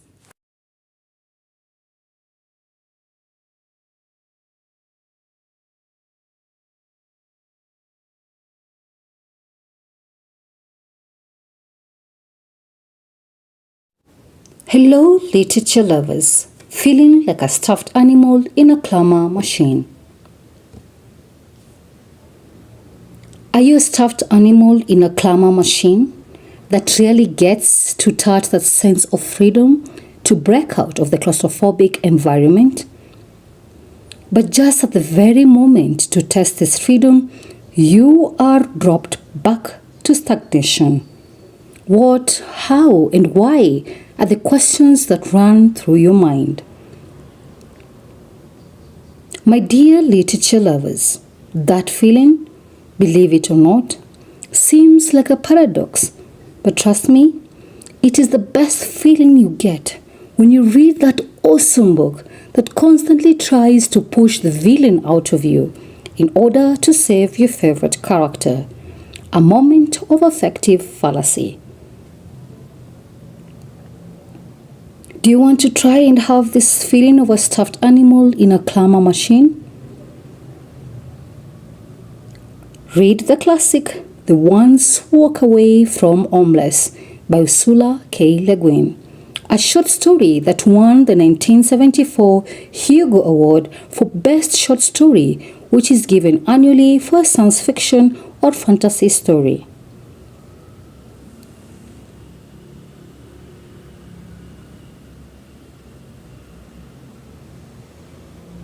It is a story that powerfully yet movingly describes the idyllic city of Homeless with all its grandeur as the citizens celebrate their festival of summer. Amidst all this pomp lies a strikingly sharp instinct of despondency.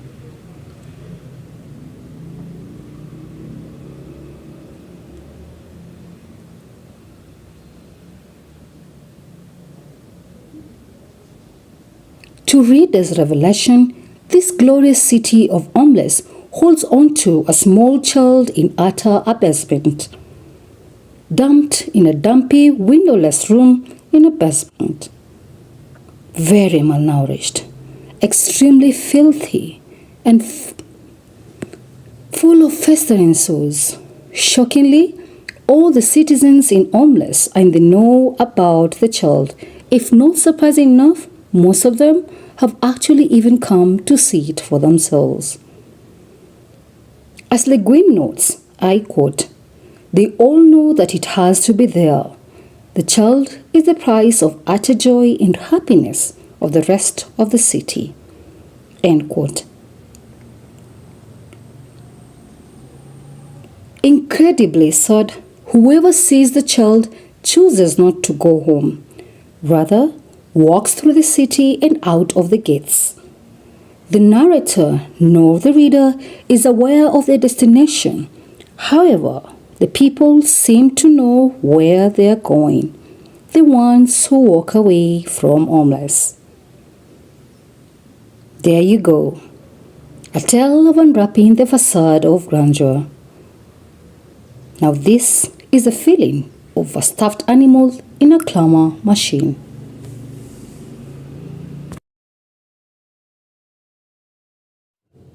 Gratefully more knowledgeable, yet sadly more fragile. Debunking the mental health myth. Trigger warning.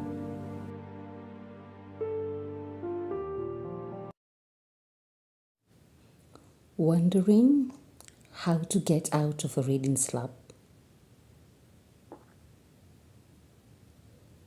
One and only step is become an African book enthusiast.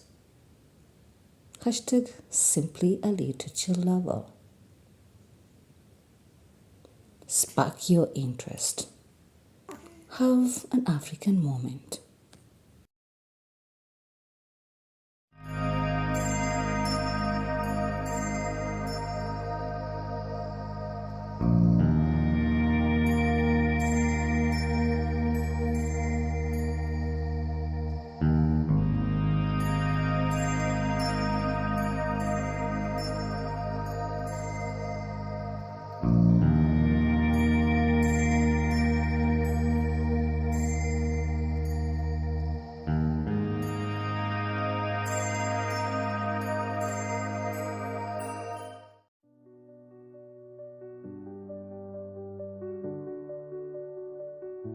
Literature humanizing us. Yes. So we have to ask ourselves, what does that mean? And then what were we before we were humanized? But I think it is bringing out that quality that, makes us good human beings who can relate with one another, who can appreciate life, appreciate nature, and so on. Yeah. Imagine it's a simple way of looking at literature. And I'm on the trending story right now. I'm not being political, but just a shade of idea. What's happening right now politically in regards to literature, the drama piece, Echoes of War? What's your takeaway on that? Shared experience and social dialogue.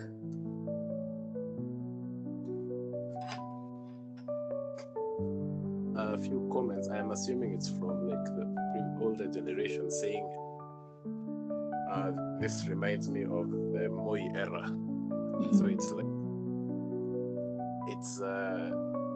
it's kind of way to unify the previous generation and this one, the fact that there's such a shared experience in how in the experience of the country itself. The beauty of literature, it humanizing us. It's a gateway for us to share our experiences together, to have that social dialogue. What is your story? So what I'm saying here is, whatever literature text that you go through, it can be an essay, it can be a novel, a poem, a drama piece, whatever literature piece, it's all about engaging. When you read as a reader, you're being engaged by the author, actually in the shoes of this author in whatever situation they're talking about. Now, how do you explore literature beyond the classrooms? The first lens is the contextual lens, the intertextual lens, and the intratextual lens. Simply put, I want to ignore all these words there. Contextual is where you're looking at literature outside the text. What is outside the text is you're looking at this text. It was written during the Great Depression era.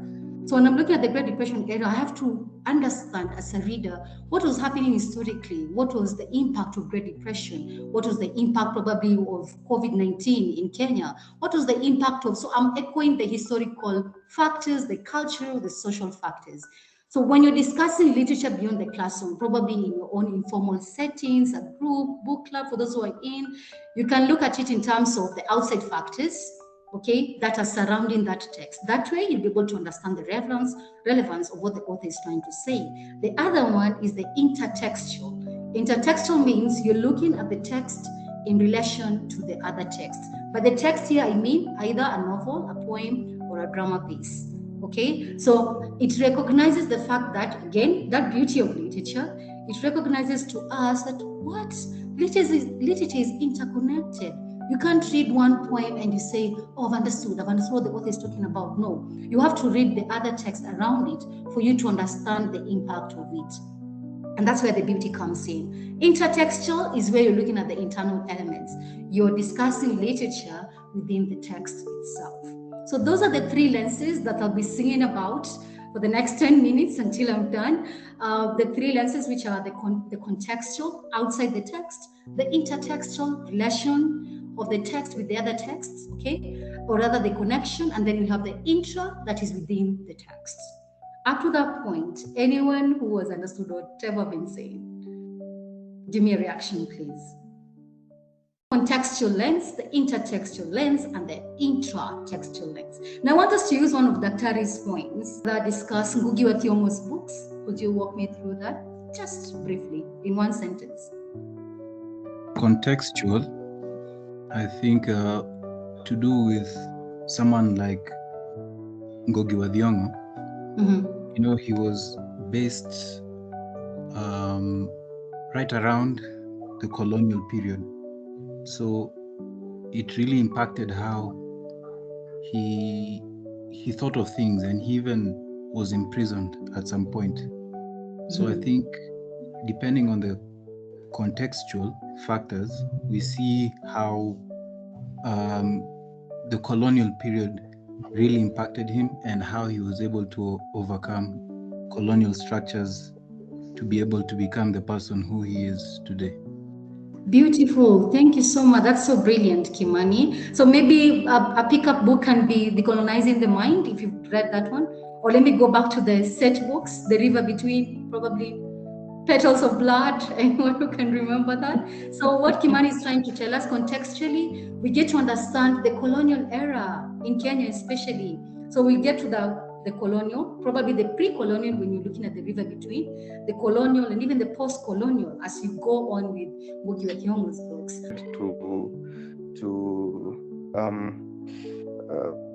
Okay, so one of the books I read was 1984. Oh, wow. And I think I can relate the third point, intertextuality, with, in the book, there are phrases like Big Brother is watching you and war is peace. And also there's concepts of doublethink. So these references, they build a consistent theme of like control and surveillance and control, and it reinforces the atmosphere of the dystopian world. So I think maybe that's how I can relate that with intertextuality. Good, thank you. Yeah, that's totally on point. Okay, let's jump on to Daktari's poem. That is a close reading of the poem I Am Not an Eyewitness. So the poem is titled I Am Not an Eyewitness, an elegy for Ken Walibora. I'm not an eyewitness, just an imaginer. I see him leaving his upmarket apartment, going downtown for some quick morning business. None of his usual designer suits and shoes, just casual wear and sandals. News and gossip are corona choked. Confusion and confoundment choke the air. Faceless phantom of a virus. Prescriptions everywhere. Don't touch, don't greet, don't hug. Wash, wash, wash. Mask, mask, mask. Distance, distance, distance. And he obeyed, hating the suffocation, respecting the malediction. No, I'm not an eyewitness, but I see him leave his car on the safe side, cross on foot to the other side. Just a short 1 hour and he will be back. Again, I'm not an eyewitness, but I see the underbelly of the city swarm, under the grip of the phantom virus.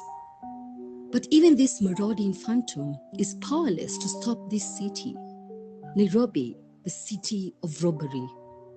A virus cannot bring Nairobi to a halt. Can't stop the swift aim for his juggler, the swipe for the prize in his pockets, his instinctive dash into Ladhi's Road, the futile hope to save himself, the confusion on Ladhi's Road, the multiple embrace of flesh, bone, and metal. No, I'm not an eyewitness, but I see the crowd gather, confounded, the traffic grid lock, and he mangled on the tarmac. I said, I'm not an eyewitness, but I see the street in tumult. He has cheated the virus, but not Nairobi, not the monster road. The contextual lens is when you read the poem, of course, you'll be able to understand that, oh my goodness, historically, the poem is taking us back to the global pandemic back in 2020, COVID-19, right up to that point? Then we also have the cultural aspect, the cultural factor that influenced this poem that the poet is trying to present to us, which is the times where our lives, our normal routine was not normal anymore. We also have the social aspect where it recalls to us how we had to adapt to isolation. And how do we see that? We see that through the words in stanza 3, news and gossip, corona choked. When I'm reading the poem, I'm getting the aspect of drawing references from the contextual information, which is during the COVID-19 point. So from there, you'll be able to tell, oh, this poet has been influenced by what was happening in Kenya at this time, right? So what is the impact that you're getting as a reader? The impact that you're getting, you'll be able to know the poet's intentions when you're reading the poem, okay? Another one is the intertextual. So when you're listening to the poem, you'll be able to know, okay, she has written other poems, now in Neo, the bulldozer, and now connecting it with I Am Not an Eyewitness. It rings a bell that when you read these 3 poems, she's talking about the social dilemmas in a society, and the society that she's referring to here is Kenya. Up to that point, thumbs up if you're with me. I hope I've not lost you guys. Up to that point, if you're with me, the contextual, if you've understood it from the poem, and the intertextual. Thank you for the thumbs up. Interconnected. And the last one, that's where my beauty lies, is intertextual. So intertextual is where you're looking at it within the text itself. Guys? Just say right? Yes, right. Yes, when you read the poem, you can Yes, see Right. yes. Right, Mwalimu. Thank you. When you read the poem, you can actually see how the poet is engaging in that in such a naturalistic way, such a conversational way, personal perspective that the poet has decided to use from the title, I'm Not an Eyewitness. Another thing is the use of the figurative language. The monster road, I hope you can see that from the poem. The monster road, I'm trying to scroll down. The blending of the words Nairobi and robbery to mean Nairobi, right? That's richness in language. Swift aim for his juggler, the swipe for the prize in his, right? For those who have been there before, you have to take care of your things. So here the prize, here the poet means money. That's choice of words. The futile hope, choice of words. Let's get on to the visual imagery that I was talking about, which is where the persona denies the fact that she's not to be held accountable for what she's about to tell us. Again, first person perspective, engaging with the readers, resonating with the readers. Then we also see the personification of the virus. Okay, the monster road, the choking, the corona choking. We also see that repetitive succession, the epizixis. In simpler English, repetitive succession, don't touch, don't greet, don't hug. This is such a beautiful way of looking at literature in terms of the intertextual lens. And maybe just to finish up, is where we can see how these words, don't touch, don't greet, don't hug, wash, mask, distance, it drops in the reader in conveying something that is really mentally draining.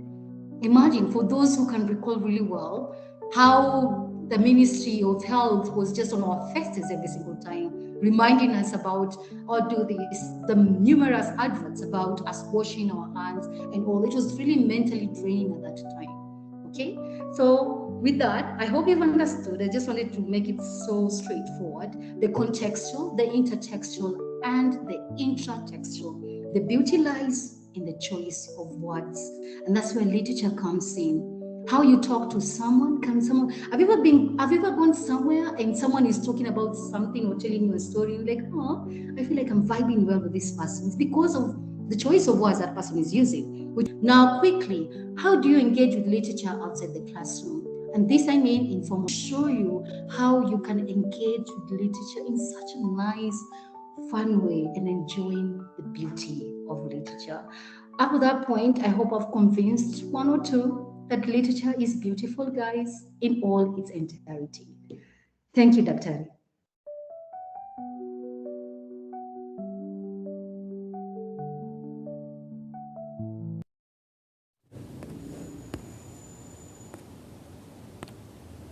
Are you a literature lover? Are you tired of reading literature that does not resonate with our time? Do you have questions about literature? If so, welcome to the podcast, My Two Cents Worth, with Odilia Wakesho Mambori, the platform that discusses literature in relation to our times. I am uniquely Kenyan and relevantly African, hence my focus, African literature. This is a series on a Gen Z's outlook on African literature. Please listen till the end. You will definitely have food for thought. Let us sail in. First and foremost, I do acknowledge that this series heavily borrows from an article titled Gen Z and the African Literature, published in September 27, 2021. That gives the perspective of four Gen Z's writers as interviewed by Emanuela Omonigo. Great, that's settled. Just a quick one. To put everything into context, who are the Gen Zs? This is a generation born between 1995 and 2010. Outlook in this series means perspective. African literature refers to the literary works written by Africans and for Africans, either in diaspora or in the continent. Well and good. Arguably, the assertion is that the outlook of Gen Z about African literature is that this generation have found comfort in freely expressing both the robustness and vulnerability in whatever literary work they read and write, unlike the millennial generation, that's us. It is in so doing that they have brought newness in thoughts and how to express them. However, this is yet to get the reception into the African literature space and conversation. As stated in the article, quote unquote, Gen Z writers have felt that they had something new and different to say in their very own way that is not necessarily being seen. End quote. To create the basis of this discussion, let us get the understanding on African literature and its influence on Generation Z. Number 1. African literature's impact on cultural awareness and open-mindedness. I quote, Generation Z is known to be the most open-minded generation yet. They are keen to place quality of life over anything whatsoever. Their perspective on diversity and acceptance of individuality is clearly higher than any other prior generations. End quote. It is with this very understanding that they have by and by shaped a new outlook that aims to redefine or revamp African literature to fit this characteristic. Worth noting, African literature is not any different from the other types of literature, as it exposes individuals to the diversity of life in beliefs, perspectives, and ways of thinking. Notably, African literature, with its rich oral traditions and its writers therein, have progressively contributed to expanding the cultural awareness of Generation Z. The writers from previous generations have explored the relationship between oral tradition and writing, narrowing the gap between traditional storytelling and literary expression. This has influenced Gen Z to receive and appreciate how the writers from previous generations have been able to shift the form, structure, language, and image of oral tradition into a literary experience. A good example is Chimamanda Ngozi Adichie, who undeniably is well known among Gen Z. I mean, which Gen Z has not yet read any of the amazing literary works of Chimamanda? I bet none. We know all her books, right? The open-mindedness in her works supersedes what was the norm then, hence resonating with the Gen Z on how to be fully aware of the social, political, and historical events of their native countries, thus providing a nuanced understanding of African cultures and societies. In conclusion, this is to say, though the outlook of Gen Zs might be seen new and fresh, of course, since the time is now clearly driven by the advancement of technology, the base of it all is how the societies they live in have shaped their cultural awareness. I mean, from something new to exist, there must have been an old thing, right? Do you change something from nothing? There have to be a from to get to a to, right? There you go. Next episode, we'll look at Gen Z's outlook in regards to African literature's influence on the social issues. That's all I have for you today. Kindly subscribe and share this podcast with your family and friends. See you when you see me. Bye. Hello, literature lovers. Do you think it is now time to dare the undared? Watch out for my next series, coming soon.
#relevantly African.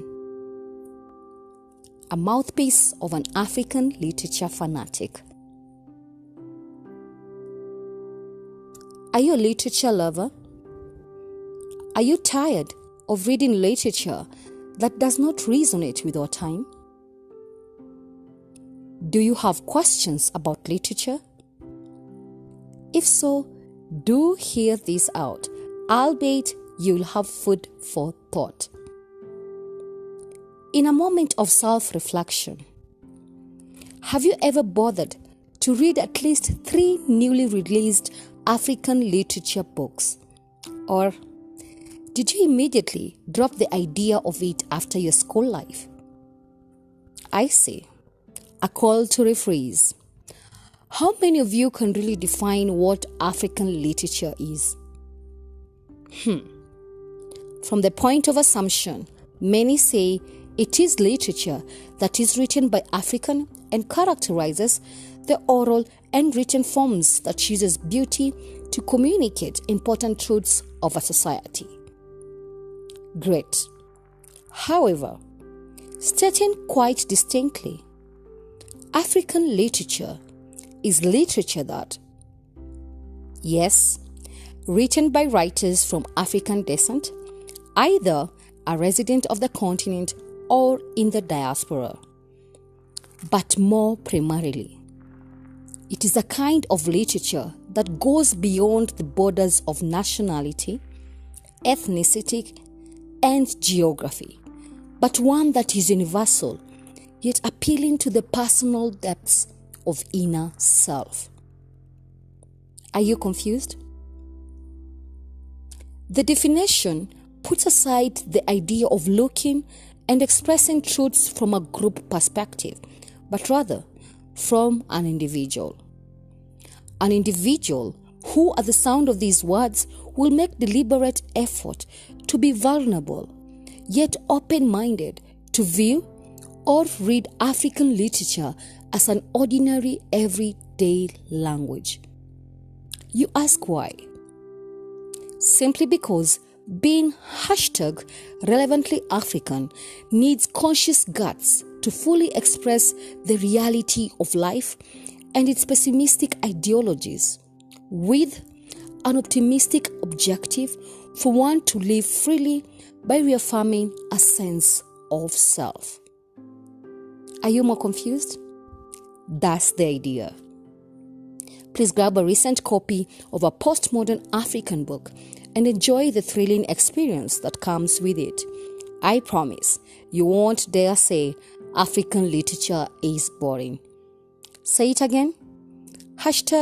#relevantly African.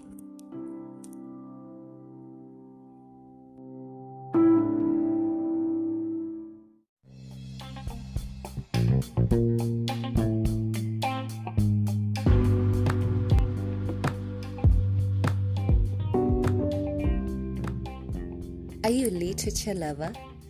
Are you tired of reading literature that does not resonate with our time? Do you have questions about literature? If so, welcome to the podcast My Two Cents Worth, the platform that discusses literature in relation to our times. I am uniquely Kenyan and relevantly African, hence my focus, African literature. In this video, I will be giving a quick glance, part 2, on newly released postmodern African books.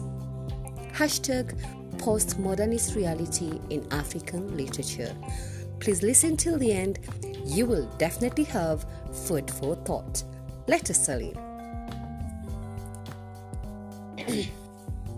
The first postmodern book is Blood Feast, the complete short stories by Malik Mostadrov, translated by Alice Guthrie. It is prudent to state that the writer Malik is a renowned feminist icon as far as contemporary Moroccan literature is concerned. She has shown her undying passion in addressing the gender and sexuality concerns in North Africa. This is to say, Blood Feast is not any different. It is a short fiction of 14 stories that add to any reader's interest, untying the issues of sexuality, hidden desires, absence of choice, and gender norms. The stories unfold the glimmering pain of characters, from a breastfeeding mother flirting on the internet, to an intersex sex worker, to a young man grappling with desire itself, not forgetting a teenage girl suffers through a dystopian rite of passage. A man with kidney disease makes desperate attempts to secure treatment, and a mother schemes to ensure her daughter passes a virginity test. Wow, what concerns. The second postmodern book is a biography of Khan Themba, The Making and Breaking of the Intellectual Tsotsi by Sifiwe Mahala. This book gives insight into who Khan Themba was as a person, and a renowned South African literary journalist for Drum magazine and author for his best-known classic book, The Suit. Oh, by the way, The Suit was banned during the apartheid regime. Khan Themba died while in exile in Swaziland, 1967, and this biography explores in detail Khan Themba's social, political, and intellectual side. If you have no idea who Khan Themba was, it is high time you grab this copy. The third postmodern book is Green, Size of Our Alien Planet by Neil. I must say, this is the first poetry collection I've come across that passionately communicates about the need for us to put everything on hold and take care of our environment and the beauty it beholds. The message in the poems is a personal, desperate plea to stop environmental destruction. A moment to ponder on the abundant lush land we lived in before we destroyed it. Nonetheless, it is not too late, my people, for us to change and give our planet the size of healthy relief. The fourth book is by a Kenyan writer, Troy Onyango. For what are butterflies without their wings? The title is quite provoking, isn't it? It is a collection of 12 stories that center around the theme of loss. Weird enough, I wonder why Troy's storylines are always evoke a sense of loss. Is it a question of personal experience or just an author's obsessive interest? In one of the stories, a sister loses a brother. In Sunset Dreams, a mother loses her teenage son. In Origami, the protagonist loses a part of his face. In This Little Light of Mine, a character lost the use of his legs. Wow, loss everywhere. The fifth postmodern book, my favorite one here, Bridges Are for Burning by Bina. Do you actually think bridges are for burning? Would you compromise your peace of mind to keep a secret? How far would you be willing to go to safeguard this secret? Or are you the one who burns bridges at a given moment, assuring yourself what's the worst that could happen? There you go. Bridges Are for Burning is a tale of 3 women, 3 secrets, 3 lies. The story encircles one woman named Gigi, who is at a betwixt, with a friend on one hand and a sister on another. It was on the eve of Valentine's Day, where she couldn't take any longer. Off to eye roll moments. Grab a copy. The 6th book is On Rotation by Shaleen Obuabi.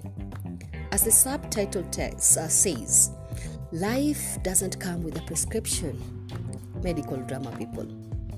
This is a story that literally brings to life the notion of all hell break loose to a once perfect emblem of who a daughter should be. One who was enrolled to an elite medical school, with perfect credentials, by the way. One who was snagged off a handsome lawyer as a boyfriend. One who has surrounded herself with a gaggle of successful, loyal friends. What a daughter.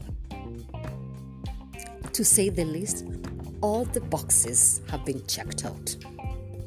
Until suddenly, everything started falling apart. A picking time to reconsider and reroute.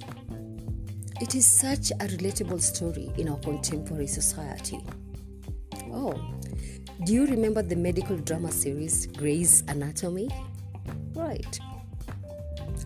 The seventh postmodern work is Why Do You Dance When You Walk by Abdurrahman Waberi. The title is an innocent question from a little kindergarten girl who doesn't understand why her father is limping. As the father answers the question, the reader gets to understand the outpour of emotions arising from the childhood memories of the character. It is indeed a heart-rending confession of a father who explains his disability to his daughter. Very sad. The eighth postmodern book is Truth is a Flightless Bird by Akbar Hussain. First things first, watch out for the movie. It's coming out soon. Truth is a Flightless Bird is a crime fiction novel set mainly in Nairobi, Kenya. The story opens up with this American pastor by choice, Duncan Bernardo, who picks up his old friend and college crush named Nice from the Nairobi airport. Secretly, Duncan cannot know that Nice is fleeing her life choices and her UN job in Mogadishu. Nice believes she's too nice, too innocent looking for anyone to suspect that she is mulling drugs. On the other hand, the character Shiro is a middle-aged woman who is overly desperate for her son's affection and is ready to kill for it. One key thing to note is that this Nice had a Somali boyfriend who is a drug lord. The Somali boyfriend has an associate in the Kenyan police service. Duncan's car crashes on the way back from the airport. He awakes and finds himself captive. The climax unfolds with each character's truth in tow as a confirmation that truth is indeed a flightless bird. It actually never goes anywhere. The second last book is Sex After Hamilton by Osaji Benedict. Do you recall the recent TikTok trend of Dubai Porta Potty? A current reality check of how far we have stretched our immorality. Sex After Hamilton is a true insider where the sometimes shocking world of mating and dating habits gets exposed. The author takes us into the lives of the young and beautiful. Last but not least is My Life is a Chameleon by Diane Anyanko. The writer takes us through the real meaning of finding your place in the world and knowing that you deserve to be there. It is a story of struggle to fit in and belong. Those are my 10 newly released postmodern African books. That's all I have for you today. Kindly subscribe and share this podcast with your family and friends. Thank you and see you next time.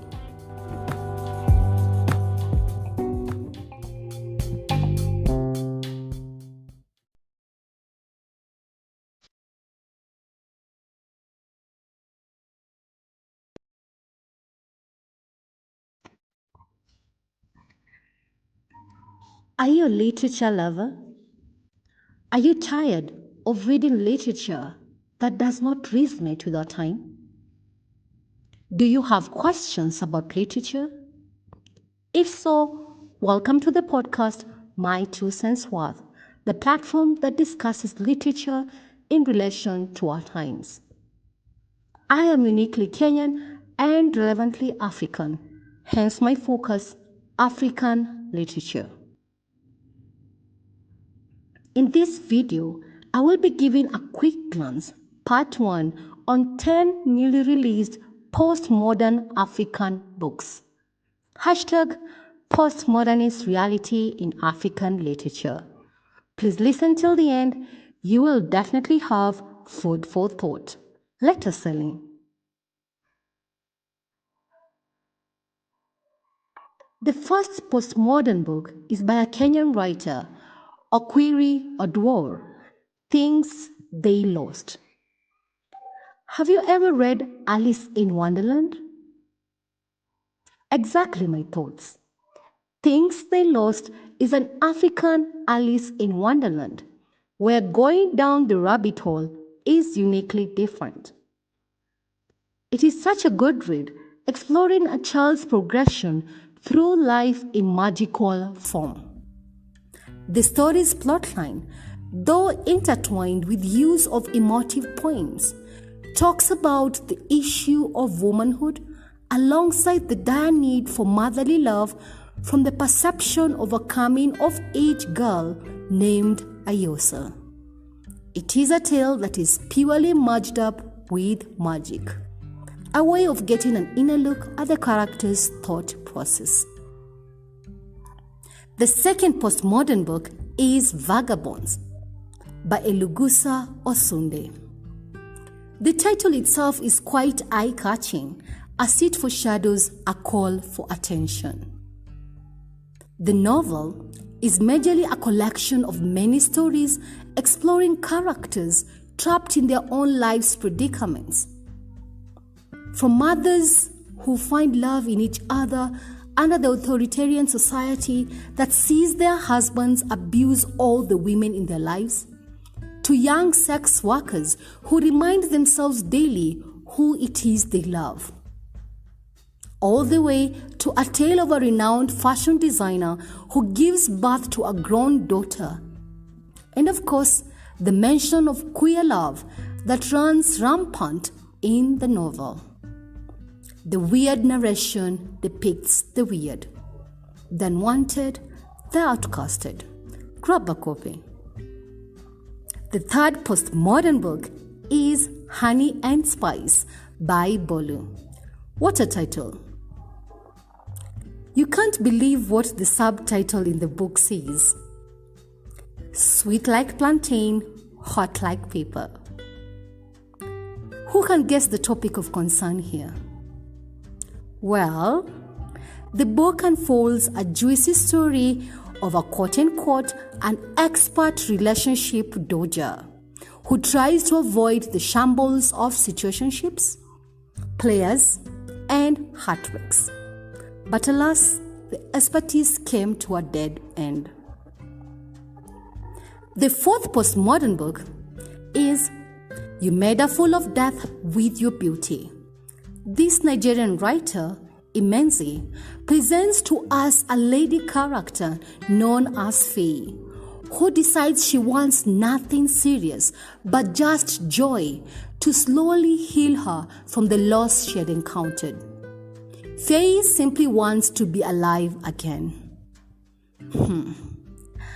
I know we all have that ride or die best friend who always stretches us off our walls, right? This is the same case with Faye, who attends a rooftop party that instantly turned her life around to the unimaginable possibilities of love. Oh, please check the word order in the title. You Made a Fool of Death with Your Beauty. The fifth book is Content Warning, Everything by the same Nigerian writer, Imenzi. Honestly, this is my favorite. It is a poetry collection that is purely crafted to speak to the human mind and soul. The poems are written in first-person narration, capturing an I persona who in one way or another mirrors us. From desire to survive and abuse to survival, all in celebration of the essence of life. Hence, a list of content warning as the title echoes. One outstanding thing about some of the poems is the use of biblical stories and alteration of Bible characters to create a sense of familiarity in hypothetical sense. For instance, the use of Mary, mother of Joseph, as an Auntie Mary, Magdalene as a seductress, Joseph as an Uncle Joseph, and imagine an angel with red wings. Wow, weird, right? Aside from this, there are other poems that vividly reflect our contemporary traumas and hurdles, such as mental illness, depression, violence inflicted by others, and violence inflicted on oneself. Two of the poems that show this are, "But why did you feel you have to kill yourself, baby love?" and "You are the hardest love to survive you." Spare a moment to read this collection. The sixth postmodern book is Patience is a Subtle Thief by Abby Ishola. The theme of motherhood under the larger sphere of womanhood is quite dominant in postmodernist African literature. Funny enough, it is not about the traditional tale of male chauvinism that drives this, but it is the constant shift of family roles, influence on globalization that has impacted self-decision making, and change of value system that has purely tampered with our social structure. This novel unfolds a girl's quest for her mother. Patience is the girl's name. She comes out as strong-willed, yet lacks the slightest gesture of patience. A pure irony of what the name suggests. The story roots on the lines of desperations people take. The seventh postmodern book is The History of Man by a South African author, Sifiwe Gloria. Let me take you down the memory lane. In one of my previous episodes, I mentioned that I look forward to a book that will rekindle the boy-child conversation in Africa, or rather, redefine the boy-child. And guess what? This book does just that. The History of Man probes on what really makes a man, a father, and a nation through the eyes of one man who journeys from boyhood to adulthood.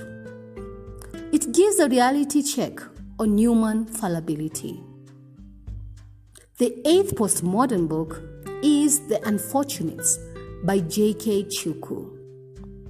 A tale that literally talks about the unfortunate ones in society, the marginalized ones, due to their race or sexual identity, whose lives end up cut short by those who consider themselves, in quote, fortunate. The second last book is A Down-Home Meal for These Difficult Times. Stories by an Ethiopian-American author, Miron Hadiro. It is a collection of short stories that revolve around the basic need of belonging, the desire to feel connected, and a safe haven place called home.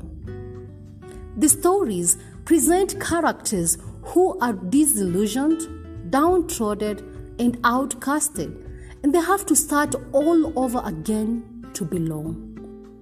Some of the stories featured are The Street Sweep and The Suitcase.